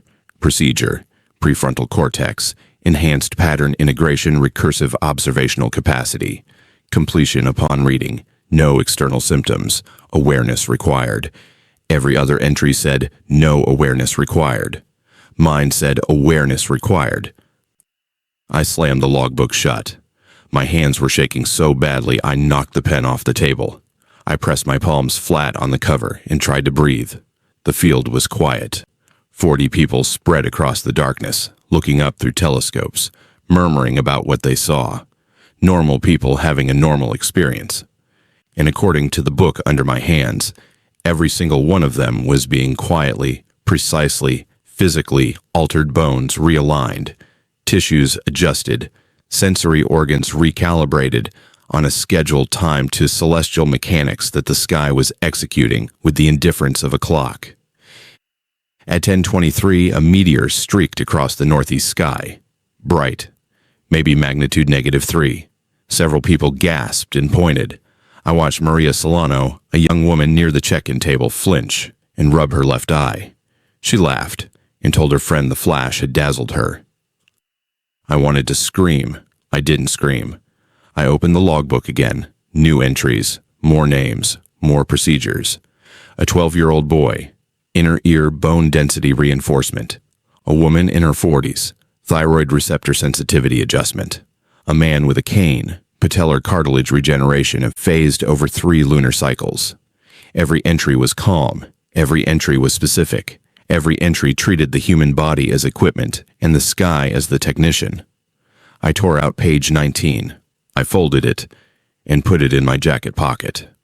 Then I closed the logbook and walked to the park ranger on duty, a young man named Seth, who was monitoring the parking area. Seth, I need to talk to you about the logbook. What about it? I pulled out the page. I unfolded it and showed it to him. He read it. He read it again.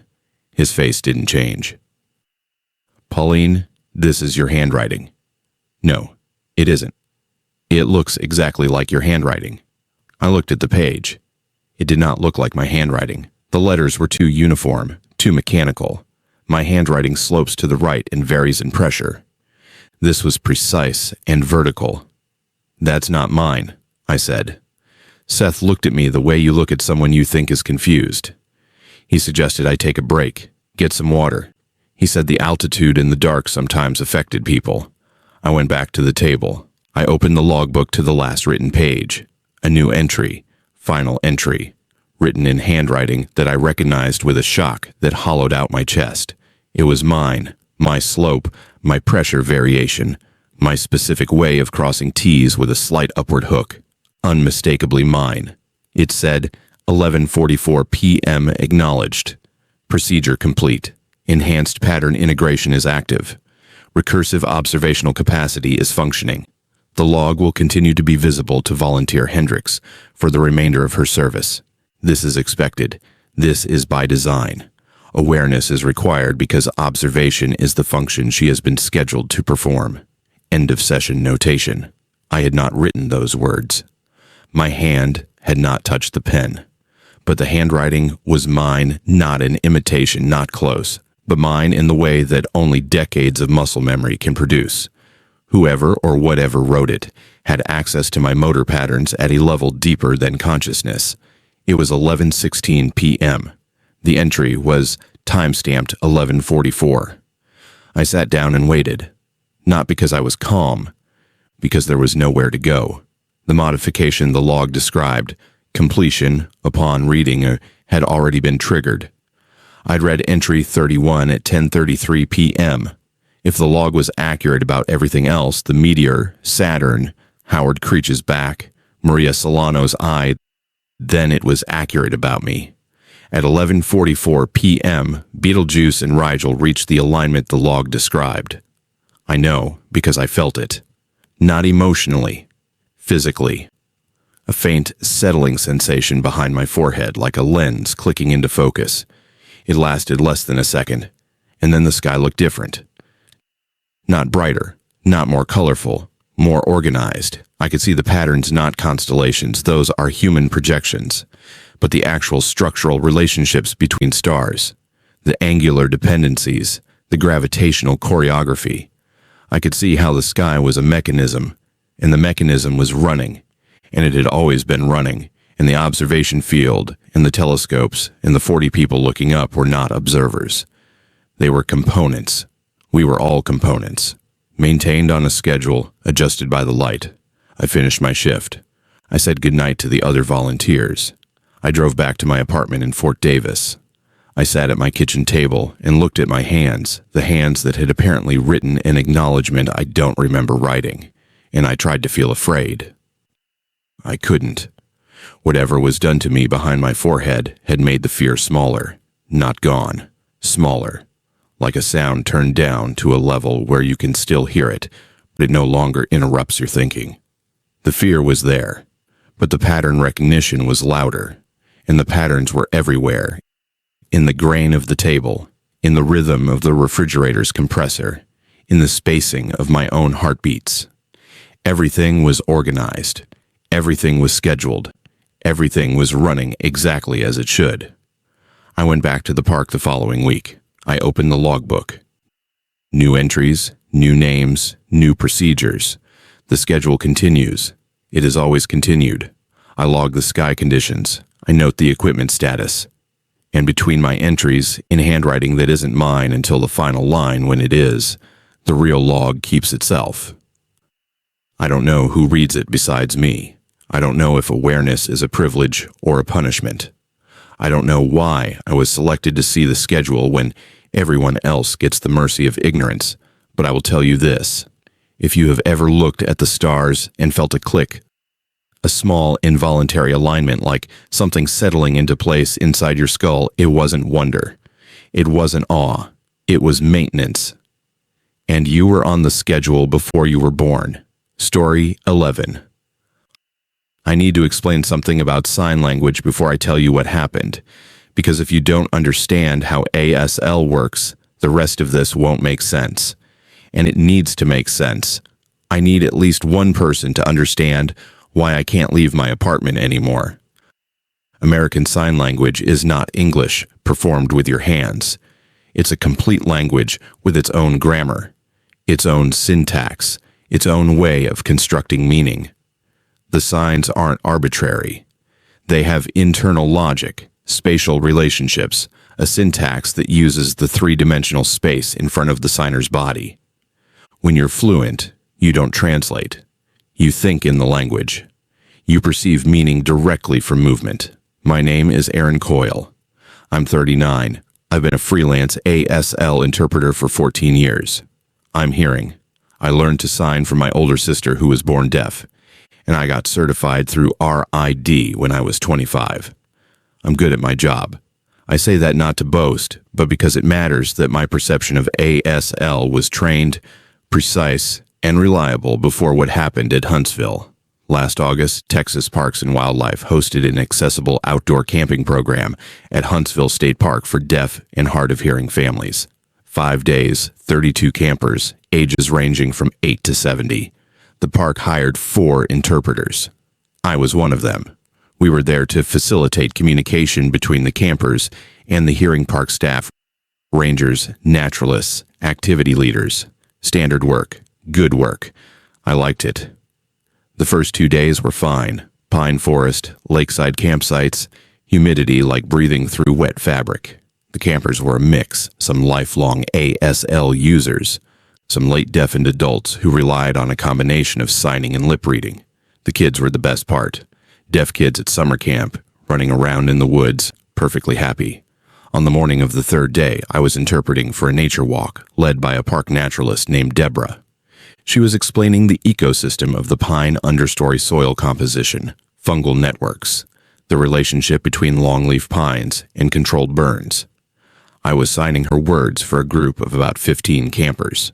Midway through the walk, I signed the word for tree. It's a basic sign: dominant arm upright, hand open, wrist twisting. I've signed it thousands of times. But as I formed it, something felt wrong. Not in my hand. In my perception. The sign I was making was tree, but I was simultaneously perceiving a second meaning underneath it. Not a different word, but a directional sense. The sign for tree, in the context of the sentence, in this location seemed to also mean toward, not metaphorically, structurally, as though the grammar of the sentence had an additional layer that encoded a spatial directive move toward the trees. I faltered. A couple of the campers noticed and gave me a questioning look. I recovered, finished the sentence, and moved on. I told myself it was fatigue. It was August in East Texas, and I'd been working in the heat for 3 days. Then I watched one of the other interpreters, a woman named Keisha, experienced RID certified excellent signer. She was interpreting for a different group about 50 yards ahead.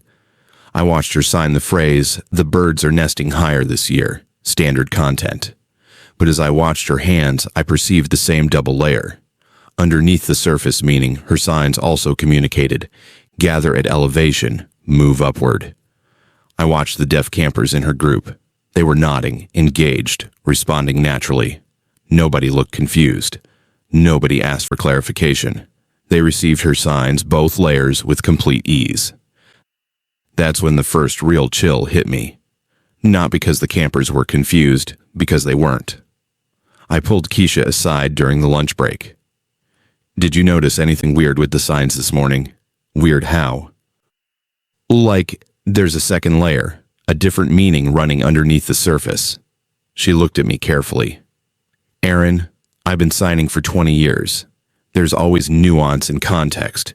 That's how language works. This isn't nuance. This is a different message, directional, like instructions." She told me to drink more water and walked away. I spent the afternoon watching, not interpreting. I traded shifts with the 4th interpreter and sat at the edge of the activity field, observing. I watched 32 deaf people communicate in ASL. And in every conversation, in every exchange, the double layer was there. Beneath every signed sentence, there was a second sentence, not contradicting the first, running parallel to it. A silent structural undercurrent of directives. Go to the lakeshore at dusk. Face east, do not bring the hearing. That last one appeared in a conversation between two elderly women discussing the evening's campfire meal. The surface signs were about whether there would be s'mores. The underlayer said, "Do not bring the hearing." I felt sick, not metaphorically. My stomach turned, and I had to step into the trees and press my forehead against a pine trunk and breathe through my mouth, because I was hearing, and I was reading something that was not for me, and the language I had spent 14 years inside of was suddenly a room with a locked door I'd never noticed. And the door was now open. That evening, I watched from my cabin window. At dusk, the deaf campers walked to the lakeshore. All of them. Not in a group, not organized.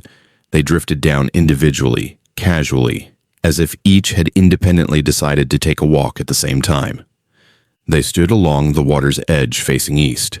32 people in a loose line, silent, watching the tree line across the lake. They stood there for 11 minutes. Nobody signed. Nobody moved. The hearing staff didn't notice because the hearing staff were at the campfire, and from a distance, a group of people standing by a lake at sunset looks like exactly nothing. At 11 minutes, they turned, all of them, simultaneously, like a flock changing direction, and walked back to their campsites. Some of them were smiling. Small, private smiles. The kind of smile you make when something has gone exactly as planned. The next morning, I tried to stop perceiving the underlayer.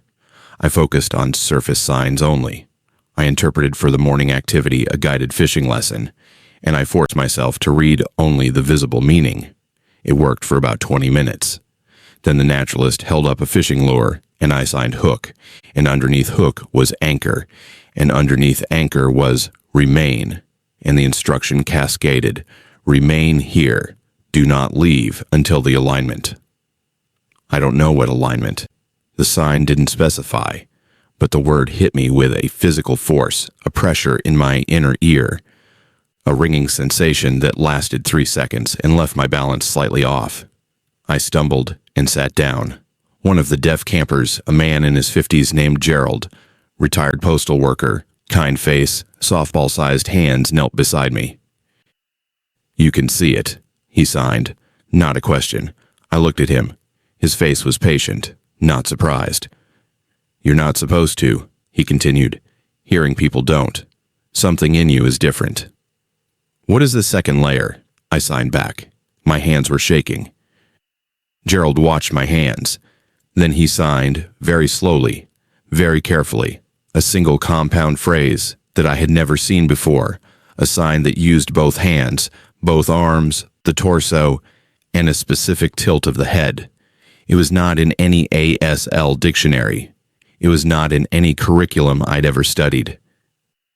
And it meant the language was here before the people. The people were built to receive it. I don't know how I understood it. The sign was unfamiliar, but its meaning arrived fully formed, as if my nervous system already knew it and had been waiting for the key. The comprehension bypassed my training, my fluency, my years of study. It landed in a part of my brain that felt older than language itself. Gerald patted my shoulder and walked away. That night, I didn't sleep. I lay in my cabin bunk and stared at the ceiling and thought about what he'd signed, a language that predated its speakers, a communication system that was not invented by humans, but received by them by specific humans, through a specific channel. The deaf community hadn't developed ASL's hidden layer. They'd been born with the capacity to receive it, and the language had found them. And now, it had found me. In the morning the 5th day, the last day of the program, I packed my bag early. I planned to leave after breakfast, skip the closing ceremony, drive back to Houston, and never interpret again. I walked to my car. I passed 2 hearing park rangers standing by the trailhead, having a normal spoken conversation about a maintenance schedule. I didn't look at them, but I didn't need to. As they talked, their hands moved the way hearing people's hands always move during speech. Small gestures, unconscious, meaningless. Except they weren't meaningless anymore. One ranger scratched his chin. In the grammar I now couldn't stop perceiving, Chin contact with curled fingers meant report. The other ranger shifted his weight and gestured toward the lake. Open palm, lateral movement. Deliver. The first ranger crossed his arms. Closed posture, bilateral symmetry, complete, report, deliver, complete. They weren't signing. They didn't know sign language. They were having a conversation about replacing a water pump. But their bodies were saying something else, something structured, something grammatical, something that followed rules I could now read as clearly as printed text. I sat in my car for 40 minutes. I couldn't drive, because the understanding wouldn't stop. Every person I could see through my windshield. Rangers, campers loading cars, a family walking to the restroom was producing signs. Not ASL, something beneath ASL, something that lived in all human gesture, all human movement, and had been invisible to me for 39 years, until Gerald's compound sign unlocked the channel. The instructions were constant. They were everywhere. They were in the way a woman shifted a bag from one shoulder to the other, in the way a child kicked a pine cone, in the way a man held a door open. Every motion was a sentence. Every gesture was a directive. And the directives were addressed to me, not to humans in general, to me specifically. I know this because the signs used a name sign, a personal identifier, in ASL, and the identifier was mine. The one my sister gave me when I was 4 years old. A modified K hand shape tapped twice on the right temple. In every unconscious gesture of every person I could see, my name sign was embedded. I was being spoken to by every moving body in my field of vision. I drove home. I kept my eyes on the road. I didn't look at other drivers. When I got to my apartment, I closed the blinds, sat on the floor, and called my sister on video relay. She picked up.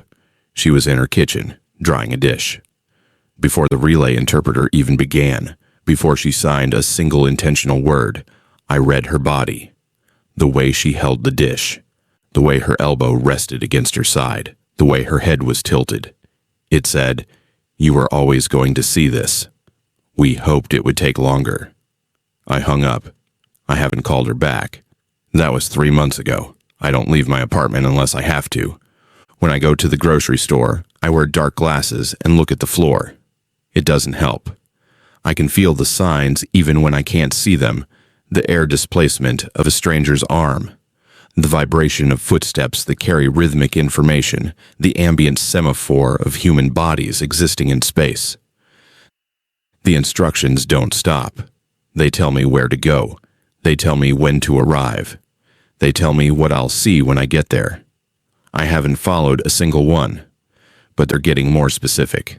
Last week, standing in line at a pharmacy, the man in front of me reached into his pocket for his wallet. His hand formed, briefly and accidentally, a perfect G hand-shape, index finger and thumb extended, other fingers curled. In the layer I can't stop reading, the G hand shape in that context meant, the alignment is soon. You will interpret. I don't know what I'll be interpreting. I don't know for whom. I don't know what happens if I refuse. But I know this. The language was here before us. It's in every gesture you make. And somewhere underneath the words you think you're saying, your hands are telling someone like me exactly what to do. You just don't know it. And until 3 months ago, neither did I. Story 12. The call came in as a code yellow non-life-threatening injury. Conscious patient, possible fracture. Dispatch put it through at 11:47 a.m. on a Tuesday in October. Inks Lake State Park, Hill Country, Texas. Hiker down near the old dam overlook with what a bystander described as a bad fall and a weird-looking arm break. I'm a paramedic. Have been for 9 years, all of them with Burnett County EMS. My name is Reyna Morales. I've responded to calls in that park dozens of times. Dehydration, twisted ankles. The occasional chest pain from someone who thought a 5-mile hike at 63 was the same as a 5-mile hike at 30. Routine calls. Inks. Lake is a calm, well-maintained park. CCC-built structures from the 1930s. Beautiful stonework. Families everywhere on weekends. Quieter on weekdays. I'd never had a call there that scared me. My partner that day was Tyler, a newer EMT, 6 months out of his clinical rotation. Good kid, steady hands, hadn't seen anything bad yet. We pulled the ambulance into the overlook parking area and grabbed the jump bag. The trail to the dam overlook is short. Maybe 300 yards of packed limestone path through scrub oak and cactus. Bright day, warm, dry air, the kind that smells like cedar and dust. The patient was sitting on the ground near the stone retaining wall at the overlook, supported by a woman who'd been hiking with him. Male, mid-40s, alert, oriented, holding his left forearm against his chest. He said he'd slipped on a loose rock and caught himself with his hand. "I think it's broken," he said. "I heard it pop." I knelt down and asked him to let me see. He extended his arm carefully. There was a visible deformity at the mid-forearm. The radius was displaced, tenting the skin outward. Classic distal radius fracture presentation. I palpated gently along the shaft. The bone was wrong. I need to be precise about this. In 9 years, I have palpated hundreds of fractures. I know what broken bone feels like through skin. It has a specific quality, hard, angular, sometimes crepitant. What I felt under this man's skin was hard, yes, but it wasn't smooth. It had texture, a grain, like the surface of shaped stone, like sandstone. I pressed slightly harder. The texture was unmistakable. I have touched the retaining walls and stair treads in that park 100 times. The stone they used, local sandstone, cream-colored, slightly granular, has a very specific feel. That was what I was feeling underneath this man's skin.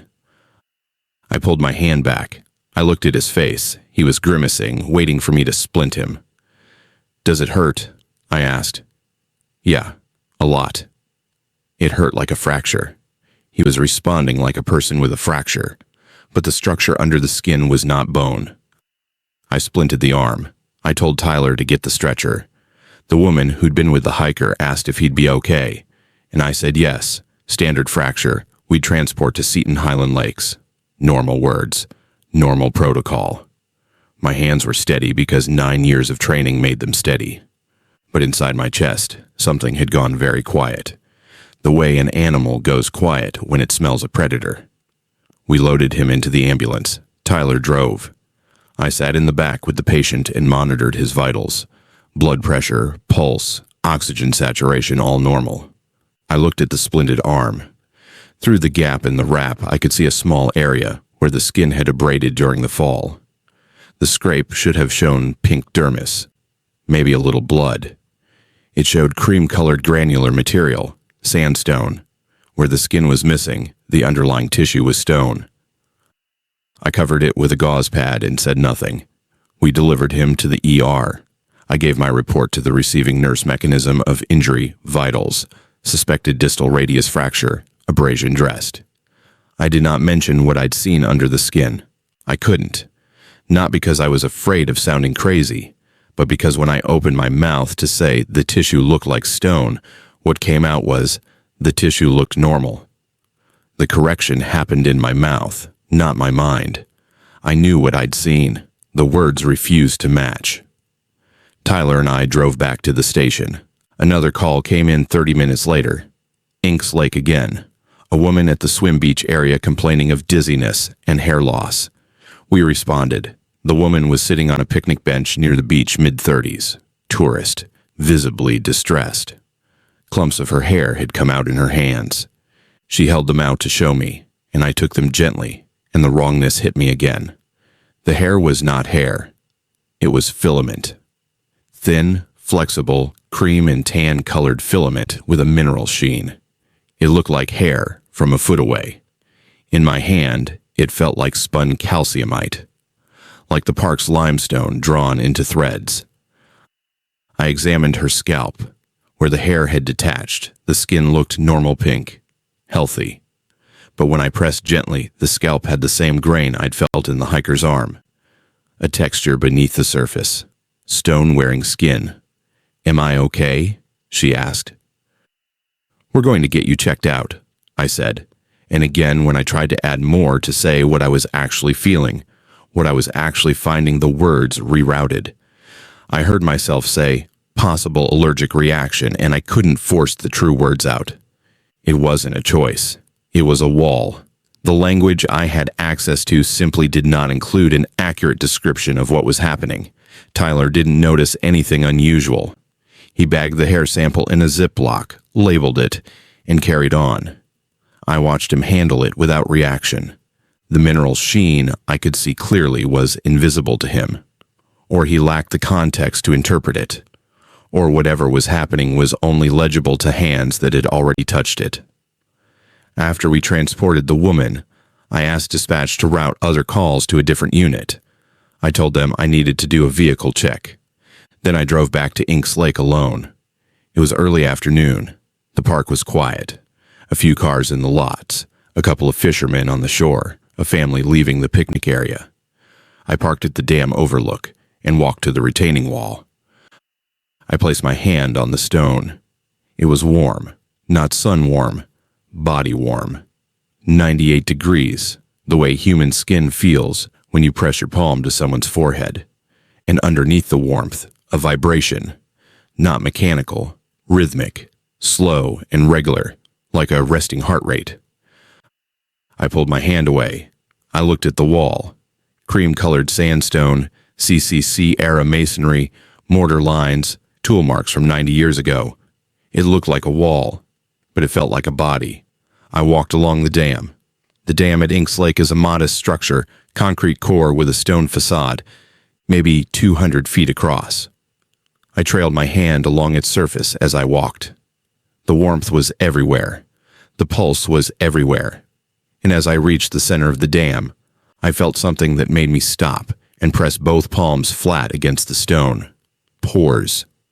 The surface of the dam was developing pores, tiny openings in the stone, barely visible, regularly spaced, each one exhaling a faint warmth, like skin, like the dam was growing skin over its stone surface.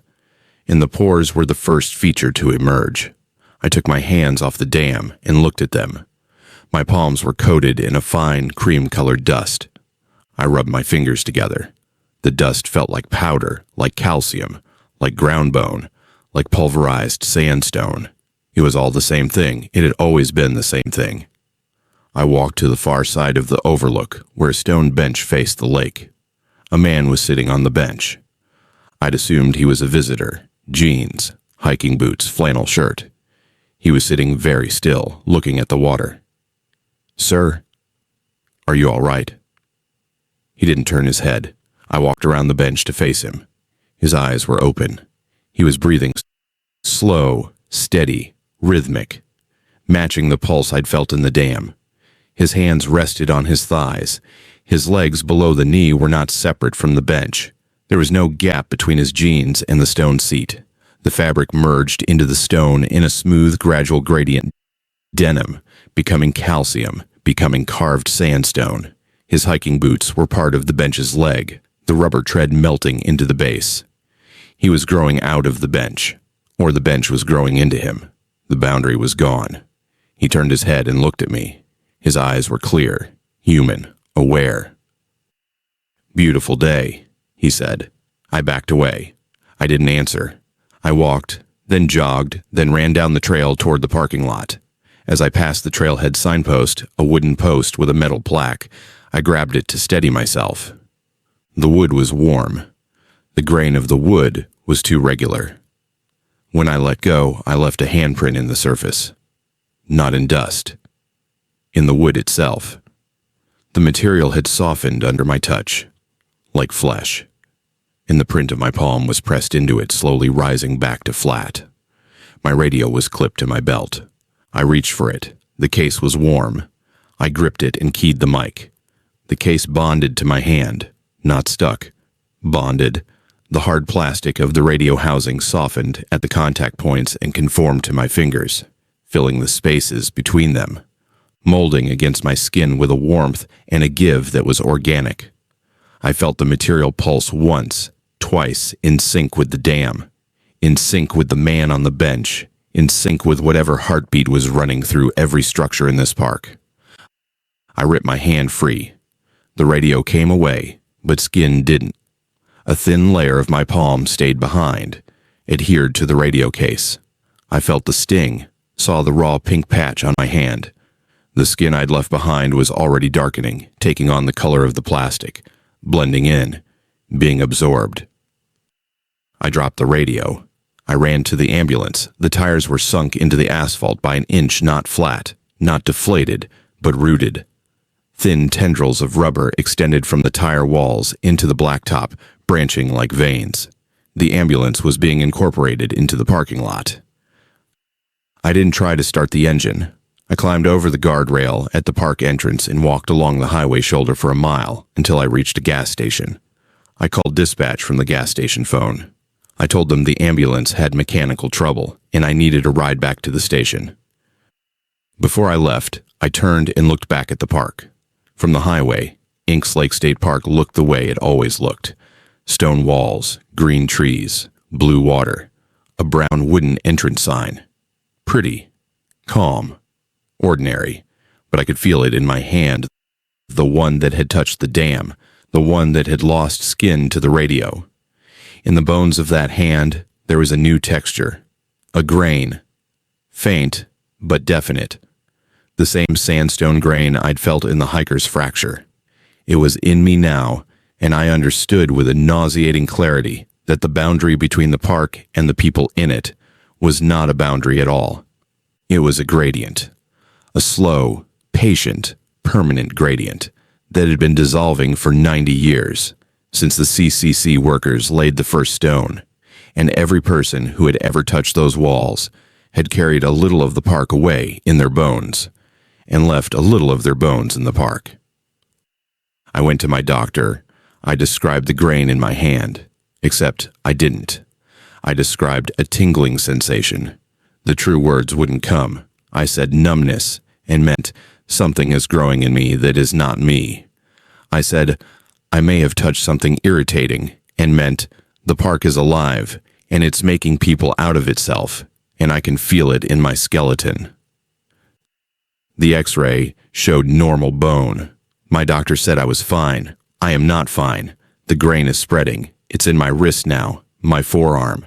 At night, when the house is quiet and I press my arm against the mattress, I can feel the texture through my skin, the slightly rough, slightly warm, unmistakably mineral presence of sandstone where marrow should be. And I can't tell anyone.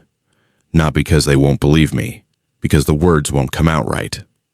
Every time I try to describe what I saw the man in the bench, the pores in the dam, the hair that was limestone thread, the sentence rebuilds itself in my mouth and delivers something ordinary, something explainable, something that isn't the truth. The truth is in my hand. It's in the grain that's climbing toward my shoulder. It's in the quiet, patient pulse I can feel when I press my palm against any wall, any floor, any structure that was ever made of stone. I think the park is almost finished. I think it's been building something for 90 years, converting stone to flesh, flesh to stone, blurring the line until there is no line. I think the hikers and the swimmers and the families are what it's building. And I think the reason I can't speak about it is that the language for what's happening doesn't exist in English or in any human language, because human language was designed for a world where stone is stone and people are people. In that park, those words mean the same thing, and now they mean the same thing in my bones. I just can't make my mouth say it. Story 13. They all came home. That's the part people don't talk about because it doesn't fit the story they want to tell. 7 people went missing from Matagorda Island State Park over a 3-week period in November, and every single one of them came home. They were found in their own beds, in their own houses, with no injuries, no trauma, no memory of anything after arriving at the island. They were fine. Every wellness check came back clean. Every medical exam was normal. The cases were closed as resolved subjects located safe, and the paperwork was filed, and the world moved on. My name is Dale Murish. I'm the superintendent of Matagorda Island State Park and Wildlife Management Area. I've held the position for 6 years. The island is a barrier island on the Texas Gulf Coast, 38 miles long, accessible only by boat or the Parks and Wildlife Ferry from Port O'Connor. No bridge. No paved roads on the island. No permanent residents except the lighthouse keeper's ghost, if you believe in that sort of thing, which I don't. Population 0. Visitation low, even in season. In winter, weeks can pass without a single visitor. The disappearances happened in early November. 7 visitors across 3 separate trips to the island, 2 birdwatching groups, and a solo kayaker were reported missing when they didn't return on scheduled ferries. I coordinated the search myself. Coast Guard, game wardens, volunteer SAR teams. We swept the island end to end, found their gear, found their campsites, found no people. Then one by one, over the next 4 days, each of them turned up at home. Woke up in their own beds. Didn't know how they got in there. Last thing each of them remembered was arriving at the island and setting up camp. After that, nothing. Clean, total gaps. No distress. No confusion beyond the obvious. They simply couldn't remember, and the absence didn't seem to bother them the way it should have. I visited 3 of them personally. I sat in their living rooms and asked them what happened. They smiled and said they didn't know. The smiles were the same. I don't mean similar. I mean identical, the same muscle engagement, the same degree of lip parting, the same crinkle pattern around the eyes. 3 different people in 3 different cities, and they all smiled at me with the same face. Not their face. A face worn over their face, like a mask made of expression rather than material. That was when I requested the camera footage. Matagorda Island has a sparse network of trail cameras, mostly for wildlife monitoring, but a few positioned at the ferry dock, the campground, and the old lighthouse. I pulled the SD cards personally. The footage from the campground cameras showed all 7 visitors present and active for the entirety of their stay. They hadn't disappeared. They'd been on the island the whole time, every day, every night, doing something. The daytime footage was unremarkable walking, birdwatching, normal activity. The nighttime footage was different. Beginning on the second night of each group's visit, every visitor left their tent between 2 and 2:30 a.m. They walked, without flashlights, to the beach on the Gulf side of the island. The cameras lost them there, no coverage on the open beach. But one camera, angled toward the dune line, caught partial frames. They were digging, carrying driftwood, arranging stones, working in coordinated silence, like a crew following a blueprint. And in every frame where a face was visible, they were smiling. The smile. The same one I'd seen in their living rooms. The same one on all 7 faces. They were building something. The trail cameras didn't have an angle on the construction site itself. I could see the workers, but not the work. Whatever they were assembling on the beach was below the dune line, out of frame. I went back to the island in December, alone. I took my own boat, a 22-foot bay boat I keep at the Port O'Connor Marina. I told my deputy I was doing a routine site inspection. I brought a camera, a flashlight, water, a VHF radio, and a sidearm. I am not a superstitious man. I am a state employee with a practical mind and a low tolerance for ambiguity. 7 people under my jurisdiction had been used somehow, returned without memory, and had built something on my island. I needed to see what it was. I docked at the ferry landing at 9 a.m. on a Tuesday. The island was empty. Winter empty gray sky, brown grass, cold wind off the Gulf. No ferries were running that week. I was the only person for 38 miles.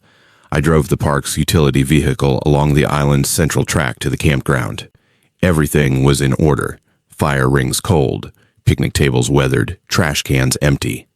I walked to the dune line and followed it south, toward the area the cameras had indicated. I found it about a mile south of the campground. The structure was on the beach, just above the high tide line. It was roughly 6 feet tall, 3 feet wide, and shaped like a human body. It was made of sand, compacted to a near concrete hardness. Driftwood formed the internal frame. I could see pieces protruding at the joints, like bones. Stones were set into the surface at irregular intervals, pressed into the sand like organs placed inside a cavity. Shells lined the crown of the head in a pattern that looked like hair. It was me. Not abstractly, not symbolically. The proportions were mine. The posture was mine, slightly forward-leaning, left shoulder dropped, a half-inch lower than the right. The way I've stood since a college football injury. The face was a sand-cast mask of my face, my nose, my jaw, the specific asymmetry of my brow ridge. Whoever built this had studied me with an intimacy that went beyond observation. I circled it. The detail was nauseating in its precision. My hands, my actual hand shape, the specific width of my fingers, the scar on my right thumb from a fishhook in 2019, were rendered in packed sand with the fidelity of a death mask. The clothing was suggested in the texture: a uniform shirt, cargo pants, boots. My uniform, my clothing. I reached out and touched his chest. It was warm. Not sun warm. The day was overcast and 45 degrees. Body warm. The sand under my palm was 98 degrees, and it pulsed once under my hand, like a single massive heartbeat. The effigy opened its eyes. Not metaphorically. The sand-cast eyelids parted, and underneath were eyes real, wet, human eyes, my color, my shape, set into a face made of beach. They focused on me. They blinked. Sand granules fell from the lashes like tears. I stumbled backward and drew my sidearm. I pointed it at the thing's face. My training kept my hand steady. My training did not cover this. The mouth opened. Sand cracked along the lips. A voice came out not from a throat, because there was no throat, but from the cavity of the chest, resonating through the driftwood frame like a speaker in a cabinet. Thank you. My voice, my exact voice, my cadence, my East Texas accent. I wasn't sure you'd come. They needed to see you to finish me. What are you? I said. I'm what they built. You know that. You came here because you knew that. What were they building? Why did they build you? They didn't choose to. The island assembled them. The way it assembled you. The way it assembled the one before you. The one before me. The previous superintendent and the one before him. And the keeper before that. The island needs a manager. Someone who stays. Someone who maintains. When the current one begins to wear, the island calls workers, and they build the replacement. You were built in 2018. The visitors that year don't remember either. I felt the ground tilt. Not physically, perceptually. Every stable point of reference in my life shifted by 1 degree, and the whole structure became wrong. I have memories of childhood. I have memories of college. I have a mother in Corpus Christi who calls me every Sunday. That's not true, I said. Check the photographs, it said. The ones on your phone. Go back far enough. Find a photograph of yourself from before 2018. Find one that wasn't taken on this island. I didn't lower the gun. I pulled out my phone with my left hand and opened my photo library. I scrolled back. 2024, 2023, 2022. Hundreds of photos. Me at the park, me on the boat, me at staff events. I scrolled past 2021, 2020, 2019, January. A photo of me at the ferry dock. February. Me at the lighthouse. March, April, May, all on the island. I scrolled faster. I was looking for a photo of myself anywhere else. My mother's house, a restaurant, a friend's home, a vacation. Every photograph of me in my entire library was taken on Matagorda Island. Your mother calls every Sunday because the island needs her to, the effigy said. She believes she has a son named Dale. She has always believed it. The belief is real. The sun was built. I shot it. The round hit center mass. Sand exploded outward, leaving a fist-sized hole in the chest. The effigy didn't fall. It looked down at the hole. Sand began flowing back into the cavity, not falling from the edges, but crawling upward from the beach, filling the wound from the bottom like water rising. That's fine, it said. That's the response they designed you to have. You're the protective version. Territorial. Confrontational. They needed you to come here angry. The anger is the activation energy. Without it, I can't start. I fired again. The head. The sand face cratered and reformed. The eyes closed and reopened. The mouth reshaped itself mid-sentence. Every superintendent fights every one, and every time the fighting is what finishes the process. Your presence is the template. Your resistance is the current. I am being printed from your refusal to accept what you are, because what you are is exactly what I need to be. The effigy moved. The sand legs separated from the beach with a sound like tearing fabric. It stepped forward. It was my height.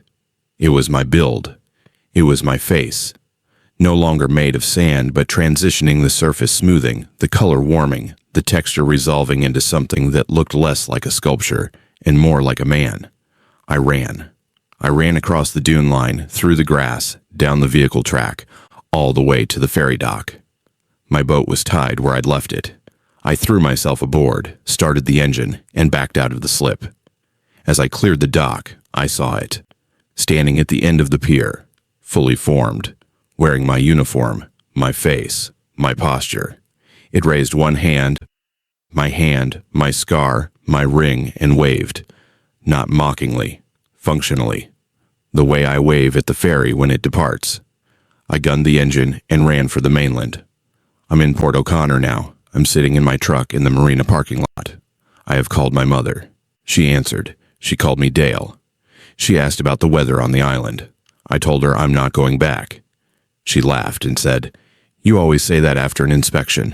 You'll be back Friday. You always are." I have been superintendent for 6 years. I have memories of this job, this island, this life. But I cannot find a single photograph of myself that was not taken on Matagorda Island. I cannot remember a meal I ate on the mainland. I cannot remember sleeping anywhere but the superintendent's quarters. My entire life, every memory, every relationship, every Sunday phone call, it all orbits the island like debris around a gravity well. And there is a version of me standing on the dock right now, waving at the empty water, ready to take my post, built from my anger, my fear, my refusal to believe what I am. I don't know if I'm the real Dale Murrish. I don't know if there has ever been a real Dale Murrish. I know that the island needs a superintendent, and the superintendent is always built from the previous one's resistance, and the previous one always runs, and the new one always stays. I am sitting in my truck, and I'm shaking, and I am furious, and I am terrified, and I am looking at the water. And I swear to God, I can feel it pulling a low, tidal gravity in the center of my chest, patient and absolute. And it says, "Come back, Dale. Come back. You always come back. The island needs you. The island made you. The island is not finished. I am not going back." But every superintendent says that. And every superintendent goes back, because that's what they were built to do.